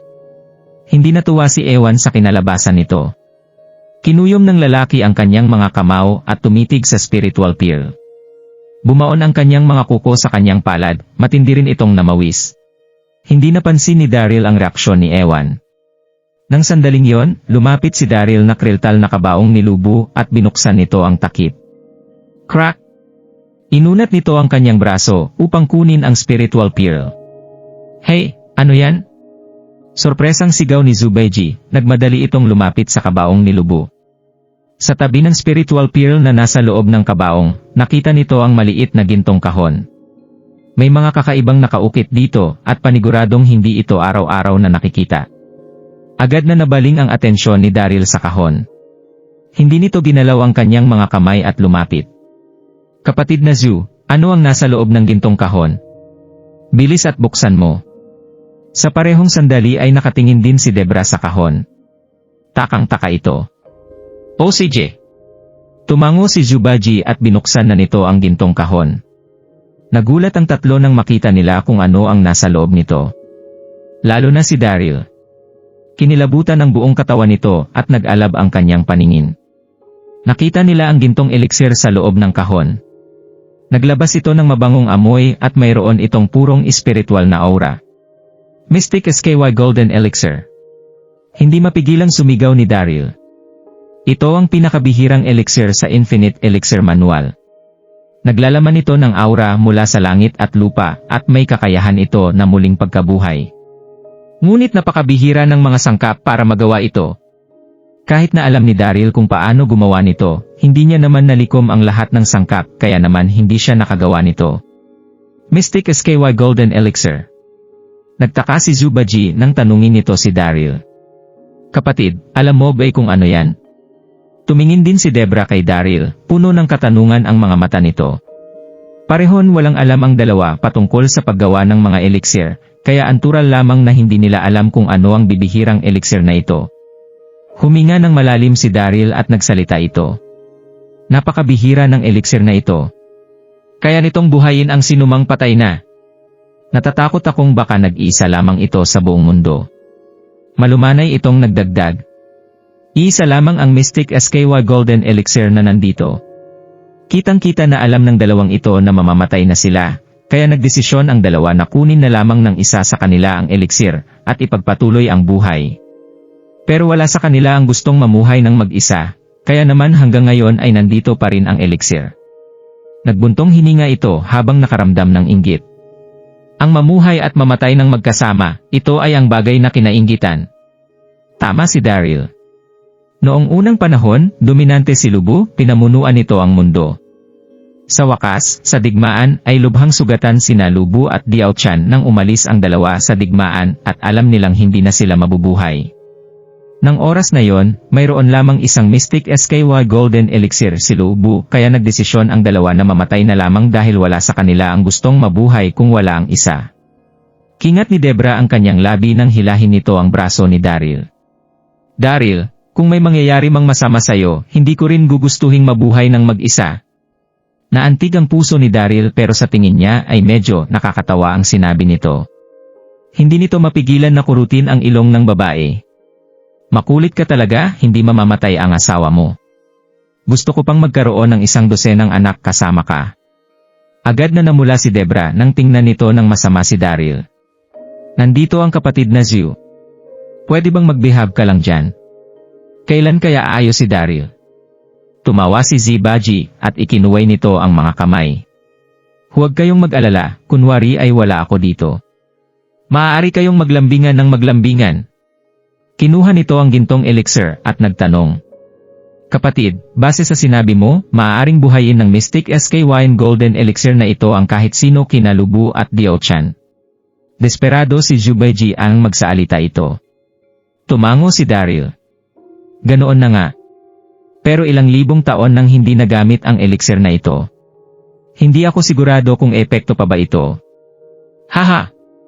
Magaling. Maaaring mabuhay muli ang aking maganda. Hindi nito pinatapos si Daryl sa pagsasalita. Agad nitong binuksan ang kabaong ni Diao Chan. Agad na namangha at na-inlove si Zubaji nang una nitong makita si Diao Chan. Nabigo ito ng malamang ilang libong taon nang patay si Diao Chan, pero ngayon ay masaya na siya dahil nalaman niyang kayang buhayin ng Mystic SKY Golden Elixir ang namayapa na. Hindi ito masyadong nag-isip at gusto lamang nitong mabuhay si Diao Chan. Bago pa man makareact sina Debra at Daryl ay inilagay en Anishu ang elixir sa mapupulang labi ni Diao Chan. Haha!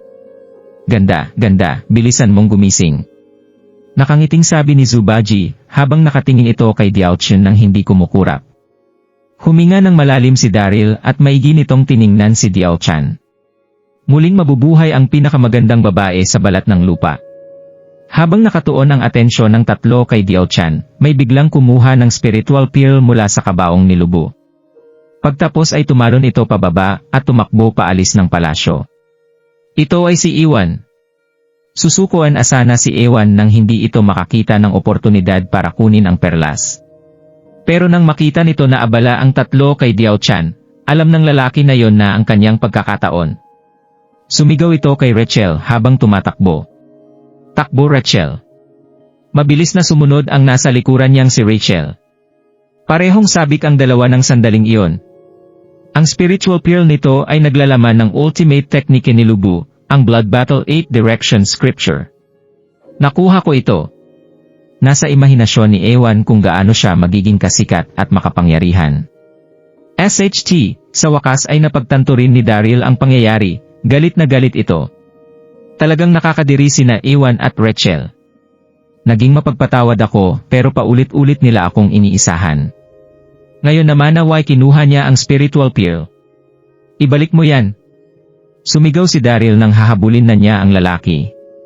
Nanermon si Zubaji ng sandaling yon. Sino kayo para nakawin ang spiritual pearl? Gusto ninyong mamatay ha? Pagtapos at lumundag at tumalon ito pababa, pero tuluyan nang nakaalis ng palasyo sina Ewan at Rachel. Haha, Blood Battle 8 Direction Scripture. Nakuha ko ito. Tumawa si Ewan. Hindi ito nag-alala nang makita niya ang humahabol na si Zhubeiji. Tumawa ito at bubuksan na niya ang kanyang internal na enerhiya para ubusin ang spiritual pearl at kunin ang Blood Battle 8 Direction Scripture. Pero sa sobrang pagkasabik nito, nang umalis siya sa palasyo, ay nakalimutan niyang makakarating siya sa 9 Star Flame Formation sa labas ng palasyo. Kanina lang ay pinamunuan sila ni Daryl upang ligtas na makarating sa palasyo dahil alam nito kung paano baliin ang formasyon. Pero walang kaalam-alam sina Ewan at Rachel. Agad nilang nabuksan ang formasyon nang pumasok sila rito. Bang! Nabuksan ang formasyon at sumabog pataas ang mga asul na apoy mula sa ilalim ng lupa. Walang naging oras si Ewan para makareact at nabalot ng asul na apoy ang kanyang katawan. Gumulong palayo ang hawak nitong spiritual pearl nang siya ay sumigaw. Ganoon ang pangalan ng formasyon dahil naglalaman ito ng 9 Star Spiritual Flame, ang asul na apoy na lumabas mula sa ilalim ng lupa. Rachel, tulungan mo ako. Tulungan mo ako! Sigaw ni Ewan habang sinusunog na ito ng apoy. Nakakakilaot ang mga sigaw nito. Ewan. Hindi rin ligtas si Rachel. Napalibutan din ito ng malalaking apoy. Tulong Daryl. Parang awa mo na. Tulungan mo kami, hindi tumitigil si Ewan sa pagsigaw habang nakatingin ito kay Daryl at nagmamakaawa. Nanginig ang boses ni Ewan habang sumisigaw. Nawala ang yabang nito, tanging takot at kawalan ng pag-asa lamang ang natira sa kanyang puso. Malamig at hindi nagbago ang emosyon ni Daryl nang marinig nito ang mga pagsigaw ng saklolo ni Ewan. Sobrang gahaman ng lalaki. Sino ito para nakawin ang Blood Battle 8 Direction Scripture sa aking harapan? Dapat lang na masunog siya hanggang sa mamatay. Naisip nito. Labis ang pag-alala ni Debra. Daryl! Kinakapatid mo pa rin si Rachel. Sa katunayan ay galit din si Debra nang hablutin ng dalawa ang kayamanan. Pero tao pa rin siya at mabuti ang kanyang kalooban. Hindi nito matiis na makita ang nasusunog na sina Ewan at Rachel. Hindi ko sila ililigtas. Pinagkiskis ni Daryl ang kanyang mga ngipin. Kinamumuhian nito sina Ewan at Rachel, ayaw niyang sagipin ang mga ito. Tuluyan nang nawala ng pag-asa si Ewan nang marinig niya ang sinabi nito. Kumalat na ang apoy at nilamon si Ewan ng apoy na dagat. Medyo mas mahina ang apoy na nakapalibot kay Rachel, pero nagawa pa rin siyang ikulong nito. Daryl, pakiusap, iligtas mo sila. Pag-ulit ni Debra nang kagatin nito ang kanyang mga labi, habang hinihila ang braso ng lalaki. Debra, masyado kang mabait. Anong punto ng pagsagip sa mga taong kagaya nila? Sabi ni Daryl, malambot nitong hinalikan si Debra. Pero nakakaawa sila. Bakit hindi mo sila sagipin, please? Sabi ni Debra nang yumuko ito. Napabuntong hininga si Daryl. Matapos nitong sandaling mag-isip, sa wakas ay tumango rin ang lalaki. Sige na nga. Ilang beses nang inatak ni na Rachel at Ewan si Daryl, pero hindi ito kailanman naghiganti sa dalawa.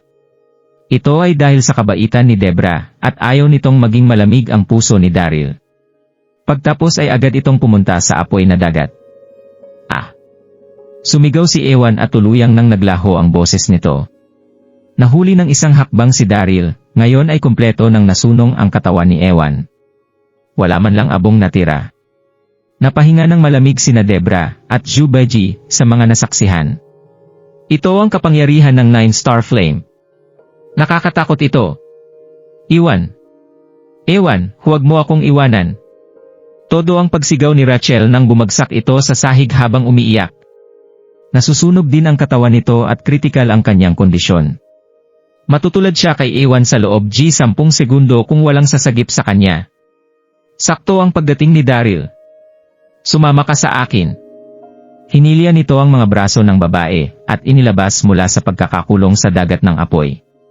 Mayroon itong white lily cold flame sa kanyang katawan, kaya nitong makontrol ang pinaka-enchanted na apoy sa buong mundo. Hindi ito masasaktan ng 9 Star Flame. Bang! Lumabas mula sa kanyang palad ang White Lily Cold Flame. Agad na naapula ang 9-star flame nang lumabas ito. SHT! Hindi ba't White Lily Cold Flame ang pinaka-enchanted na apoy na yon sa buong mundo? Nagulat si Zhu sa kanyang nakita. Dilat na dilat ang kanyang mga mata habang blangkong nakatitig kay Daryl. Wala itong masabi. Nag-alala si Zhu Baiji nang makita nito si Daryl na lumapit kay Rachel. Kahit ano pa, iyon pa rin ang 9-star flame formation. Hindi iyon madaling kontrolin at maaari kang masunong ng mabilis doon. Pero hindi kailanman naisip ni Zhu Baiji na mayroong pinaka-enchanted na apoy sa buong mundo si Daryl, ang White Lily Cold Flame. Sinagip nito si Rachel at kinuha rin nito ang spiritual pearl. Ninakaw ito ni Ewan at nasunog ang lalaki, matapos niya itong gawin, nalaglag ito sa sahig at gumulog palayo. Naglalaman ng Blood Battle 8 Direction Scripture ang spiritual pearl, kaya naman kukunin talaga ito ni Daryl. Nang makaalis na sina Daryl ay Rachel, na dagat ng apoy, malakas na inalis ni Rachel ang kamay ni Daryl. Daryl! Malamig ba ang iyong dugo? Bakit hindi mo sinagip si Ewan? Bakit? Umiyak ito. Nanginig ang kanyang buong katawan at puno ng galit ang kanyang mga mata. Hindi sana namatay si Ewan kung maaga ang pagpunta ni Daryl. Nagpatuloy sa pagsigaw si Rachel na para bang nawala ito sa katinuan. Nakita mo siyang nasusunong hanggang sa mamatay ito. Gawa ba sa bato ang puso mo? Tao ka pa ba? Nagalit si Daryl habang malamig itong nakatitig kay Rachel. Ako, sasagipin siya. Bakit ko siya sasagipin? Pareho ninyong kinuha ang spiritual pearl ko at binuksan niyo ang 9-star flame formation sa mga sarili niyo. Paano mo nagagawang sisihin ang ibang tao? Gusto niyang masunog hanggang sa mamatay. Sina ka para sisishin ako sa hindi pagsagip sa kaya? Nababaliw ka na ba? Rachel, sinasabi ko sa iyon ay kung hindi lang dahil nagmakaawa sa akin si Debra ay hindi rin kita sasagipin. Kaya huwag kang mag-astang boss dyan. Galit nag-alit ang lalaki na tila ba sasabog na ito. Baliw si Rachel. Hindi ko na dapat siya niligtas. Ikaw, namula ang mukha ni Rachel. Nanginig ang kanyang buong katawan. Galit na galit ito sa tuwing naaalala ang pagkamatay ni Ewan at hindi man lang ito tinulungan ni Daryl. Nang sandaling iyon ay nakita nila ang isang mabilis na papalapit mula sa kalayuan. Nakabihis ito ng mahaba na asul na bestida, mukha itong elegante na tila ba isang water lily. Napakapuro nito. Ito si Gonggong. Daryl, muli tayong nagkita. Sinabi ko naman sa iyo na hindi ka makakataka sa akin. Mariin ang pagtitig nito kay Daryl. Nagliwanag ang mga mata nito nang makita nito ang hawak ni Daryl na spiritual pearl. Hindi nito mapigilang maliitin ang lalaki. Sino ka para kunin ang spiritual pearl ni Lubu? Ang mga taong kagaya mo ay hindi kwalipikadong matutunan ang Blood Battle 8 Directions. Ibigay mo yan sa akin. Maraming kaalaman si Gonggong at marami rin itong mga karanasan. Mabilis nitong nasabi na hawak ni Daryl ang spiritual pearl ni Lubu. Nasa loob ng spiritual pearl ang Blood Battle 8 Directions. Kumunot ang kilay ni Daryl, pero napangiti ito nang siya, tumingin kay Gonggong. Gonggong, bakit ko naman ito ibibigay sa'yo? Kung gusto mo itong nakawin, ipakita mo sa akin at subukan mo. Masyadong panatag ang loob ni Daryl dahil alam nitong nandyan lamang si Zhu Beiji. Wala siyang dapat nakatakutan. Magaling, magaling. Tumawa ang galit na babae. Sa tingin mo ay wala kang kinatatakutan dahil nasa iyong tabi si Zhu Beiji. Kahit ano pa ang mangyari, gusto kong makuha ang spiritual pearl. Bang! Sumabog ang malakas na aura mula sa katawan ni Gonggong. Nagkaroon ng tensyon sa kapaligiran nang lumabas sa hangin ang nagalaban na aura. Mag-ingat ka, Daryl! Sigaw ni Debra nang makita nitong hindi tama ang mga nangyayari. Heaven Ascension Level 2 si Gonggong. Kahit na mayroong White Lily Cold Flame si Daryl, ay wala pa rin itong laban sa babae. Nang sandaling iyon ay nakaramdam ng pag-alala si Daryl, mabilis itong lumingon at sumigaw. Kapatid na Zhu, pakiusap, ikaw na ang humawak sa sitwasyon. Wala akong laban sa kanya. Pero nang lumingon ito, hindi alam ng lalaki kung matatawa o maiiyak siya. Nakatayo si Zhu Baiji sa harapan ng kristal na kabaong, nakatitig ito kay Diao Chan, at naghihintay ng muling pagkabuhay nito. Walang masabi si Daryl sa kanyang nakita. Sa sitwasyong kagaya nito, patuloy pa ring iniisip ni Zubaji ang magandang babae. Hindi maiisip ng sinuman kung gaano kalakas ang libido nito. Kapatid na Zhu! Muling sumigaw si Daryl, na mawis ito sa labis na pag-alala. Kapatid na Daryl, labanan mo na si Gonggong. Hinihintay kong mabuhay si Diao Chan. Tutulungan kita kapag hindi mo na kaya. Kinuway ni Zubaji ang kanyang kamay pagkasabi niya nito. Kapatid na Zhu, hindi man lang ako makakatagal ng 3 round kay Gonggong. Sigaw ng nabigong si Daryl. Matapos niya itong sabihin ay narinig nito ang mga yabag mula sa kalayuan. Mayroong 10,000 katao ang nagtipon sa kanilang palibot. Sa isang kisapmata ay napuno ng tao ang palasyo. Ang 10,000 katao ay binubuo ng 12 sekta. Kabilang sa mga ito ang Beggar Sect, Mountain Peak Sect, at iba pang mga sekta mula sa ibang mainlang. Ang mga ito ay inatake ng mga nakalalasong insekto, kaya naman balot ng sugat ang kanilang mga katawan. Pero hindi masyadong malala ang kanilang mga natamo. Nang makita nila ang maglalaban na sina Daryl at Gonggong, kakarating lamang ng ibang mga sekta at napahinto ang mga ito upang tingnan sila. Pagtapos ay nakita ng mga ito ang kwarto ng maintomb sa likuran ni Daryl pati na rin ang mga kristal na kabaong sa loob. Nasabik ang lahat. Nandito. Haha, nahanap din natin. Ito ang maintomb room ni Lubu. Napakalaking kristal na kabaong. Sabik na nag-usap-usap ang lahat. Pero hindi sila nagtangkang lumapit dahil takot ang mga ito kina Daryl at Gonggong. Masyadong malakas ang 2 taong nasa kanilang harapan. Si Gonggong man o si Daryl, pareho silang hindi dapat masaktan. Lahat kayo! Nakikita nyo ba na ang spiritual pearl ay hawak ni Daryl? Nasa loob nito ang Blood Battle 8 Direction Scripture. Hindi ko kayo pipigilan kung gusto nyo itong kunin mula sa kanya. Gusto ko lamang mahuli si Daryl. Sabi ng nakalutang sa ere na si Gonggong. Nakangiti ito nang sabihin niya iyon. Alam nitong tutulong si Zubaji kapag kinalaban niya si Daryl. Pero dahil nagpakita ang maraming tao ay nagdesisyon itong guluhin ang sitwasyon.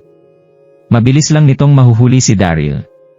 Siyempre, pagkahuli niya kay Daryl ay hindi nito papalampasin ang oportunidad na kunin ang spiritual pearl. Namangha ang lahat. Natuon ang kanilang atensyon sa hawak ni Daryl na spiritual pearl. Nag-alab ng kasakiman ang kanilang mga mata. Nakuha na ni Daryl ang Blood Battle 8 Direction Scripture. Ito ang ultimate teknike ni Lubu noong siya ang pinakamahusay na mandirigma sa buong mundo. Nang sandaling iyon, gustong-gusto itong masubukan ng lahat. Nagulat si Daryl nang makita niya ang pagtitig ng lahat. Kinunot nito ang kanyang noo at tumitig kay Gonggong. Napakasama ng babaeng ito. Paano niya nagawang gamitin ang mga taong ito mula sa ibang mga sekta upang kalabanin ako? Kung ako sa iyo ay isuko mo na ang Blood Battle 8 Direction Scripture at sumama sa akin. Halata na ang sitwasyon ngayon. Kahit na hindi kita kalabanin ay hindi mo magagawang talunin ang napakaraming sekta.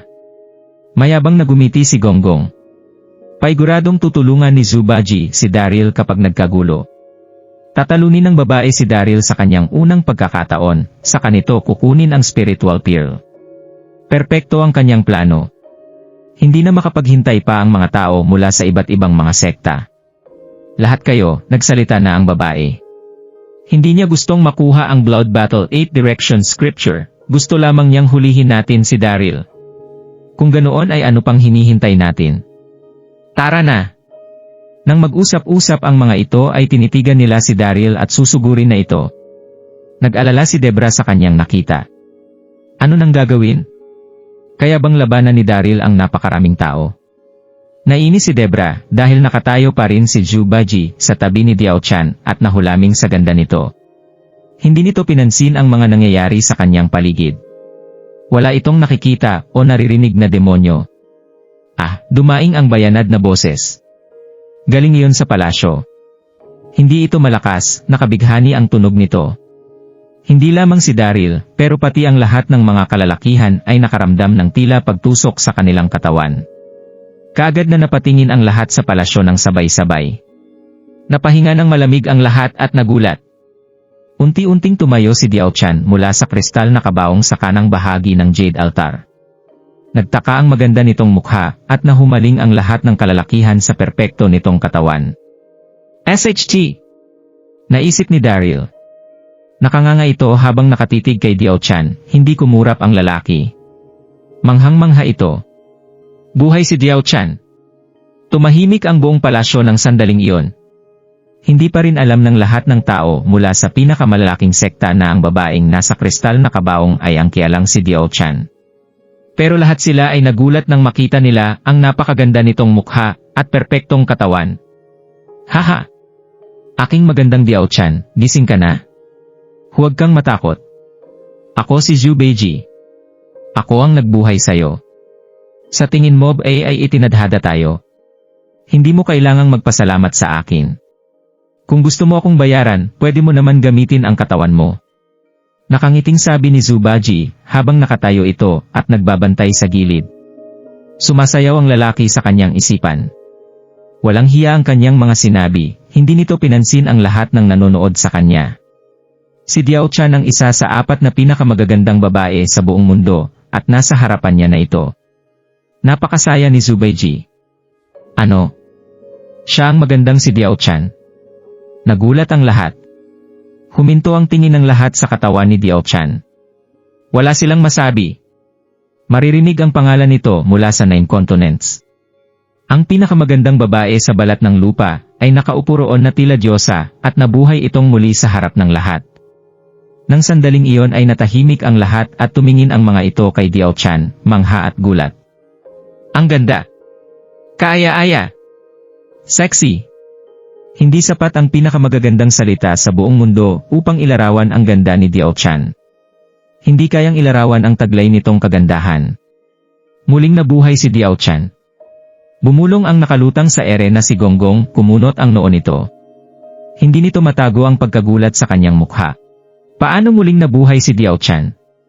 Nang sandaling iyon ay gulong-gulo si Gonggong, hindi nito alam kung ano ang nangyayari. Gonggong? Dahil muling nabuhay si Diao Chan, nakakalungkot para sabihin ko sa iyo na maya-maya lamang ay mabubuhay ring muli si Lubu. Gusto mo bang malaman kung paano ko nakuha ang Blood Battle 8 Direction Scripture? Nakuha ko to nang may biyaya ni Diao Chan. Ngumiti ito nang gumawa siya ng mga istorya nang makita niya ang ekspresyon ng mukha ni Gonggong. Sa parehong sandal ay tumingin sa paligid si Daryl at nagpatuloy ito sa pagsasalita. Sa madaling salita, kaibigan ako ni Lubu. Kung gusto niyo akong hamakin, isipin niyo ang mga dapat niyong pagbayaran kapag nagising na si Lubu. Mukhang mayabang si Daryl nang sabihin niya ito, pero sa totoo lang ay medyo kinabahan ang lalaki. Sinabi ito ni Daryl para takutin si Gonggong at ang iba pa. Sa katunayan ay isa lang ang Mystic SKY Golden Elixir na nasa palasyo at nagamit na ito ni Diao Chan. Hindi na muling magsisinungaling si Lubu, pero walang ibang pagpipilian si Daryl. Si Gonggong ang nagsimula ng kaguluhan, kaya wala itong ibang magawa kundi ang gamitin ang reputasyon ni Lubu para takutin ang lahat. Sa inaalaka, nagbago ang ekspresyon ng mukha ng lahat nang marinig nila ang sinabi ni Daryl. Napahinga ng malalim at malamig ang mga kinabahan. Ano? Kaibigan ni Lubu si Daryl. Magigising ito maya-maya lamang. Napaisip ang lahat. Nang sandaling iyon ay walang nagdalawang isip sa sinabi ni Daryl. Nakita nilang nabuhay si Diao Chan, kaya nasa kanya lang harapan na ang katotohanan. Kailangan itong paniwalaan ng lahat. Kaibigan ni Lubu. Sinong magtatangkang saktan ito? Nang sandaling iyon ay tumingin ang lahat kay Daryl nang may pag-alala. Kinagat rin ni Gonggong ang kanyang labi, at nagsimulang magdalawang isip. Nabigyan na ito ng sakit ng ulo ni Zhu Beiji. Paano pa siya lalaban kapag nabuhay na muli si Lubu? Natuwa si Daryl nang makita nito ang ekspresyon ng mukha ni Gonggong at ng iba pa. Gumawa lamang ito ng istorya at pinaniwalaan siya ng lahat. Isang henyo si Daryl. Ngumiti rin si Debra nang may pagkagulat at paghanga itong nakatingin ito kay Daryl. Ang kanyang kasintahan ay matalino at mabilis. Nagulat nito ang ibang tao sa isang kasinungalingan lamang. Naglakad paalis ng kristal na kabaong si Diao Chan, puno ng pagtataka ang kanyang mukha nang tumingin ito kay Zhu Beiji. Pagtapos ay nakita nito ang napakaraming tao sa labas. Naliligaw si Diao Chan. Sino ang mga taong iyon? Hindi ba't patay na ako? Nasa isip nito. Natapos ang ilang segundo, sa wakas ay natauhan rin ang babae, at nagtanong ito. Ginamit mo ang Mystic Eskewa Golden Elixir para buhayin ako. Tama, ako nga. Ilang beses tumango si Zhubaji, habang nakatitig itong maigi kay Diao Chan nang may ngiti sa mga labi. Na-touch ka ba? Nagbuntong hininga si Diao Chan. Lumipat ang kanyang tingin sa kabilang kristal na kabaong at tinitigan nito si Lubu. Ano ang punto kung mabubuhay ako? Isa lang ang Mystic SKY Golden Elixir. Kahit nagising na ako, nasa koma pa rin ang aking asawa. Walang dahilan para mabuhay ako ng mag-isa. Tumulo ang makintab na mga luha nito, puno ng kalungkutan ang babae. Manaayad ang boses ni Diao Chan, pero malinaw itong narinig ng lahat ng mga cultivator. SHT! Napamura si Daryl at mapait itong ngumiti. Kanina lang ay nagsinungaling si Daryl na muling mabubuhay si Lubu, pero hindi nito inakalang mabilis na sasabihin ni Diao Chan ang katotohanan. Nakatitig ang galit na si Gonggong kay Daryl. Sino ka para lokohin ako? Malinaw ang sinabi ni Diao Chan, hindi mabubuhay si Lubu. Halatang nagsinungaling lamang si Daryl. Sa parehong sandal ay nilikom ng mga tao mula sa iba't ibang sekta ang kanilang pag-iisip at galit na tumingin ang mga ito kay Daryl. Daryl, sino ka para gamitin ang pangalan ni Lubu para takutin kami? Sa tingin mo ba ay mga bibo kami? Nang makita nitong hindi na tama ang mga nangyayari, ay kinlaro ni Daryl ang kanyang lalamunan at tumingin sa paligid, kinausap nito si Gonggong. Kagigising lamang ni Diao Chan. Hindi pa malinaw ang kanyang isipan, pinaniniwalaan mo ang mga sinabi niya. Kung sa tingin mo ay nagsisinungaling ako, please, maghinati ka nang makita mo sa sarili mo ang pagising ni Lubu. SHT, napamura sa sarili si Daryl. Kailangan niyang magpatuloy sa pag-arte dahil ansimulan na niya ito.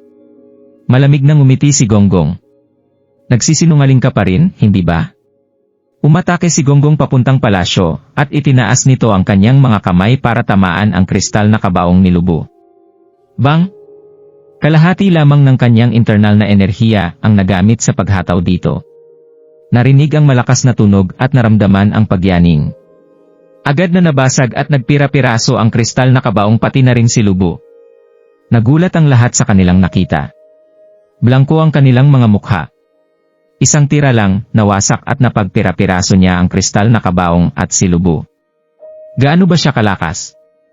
Napaisip ang lahat. Nagba ang mukha ni Daryl. Galit at pagkasorpresa na ang makikita rito. Talagang kinilatis ito ng baliw na babaeng ito.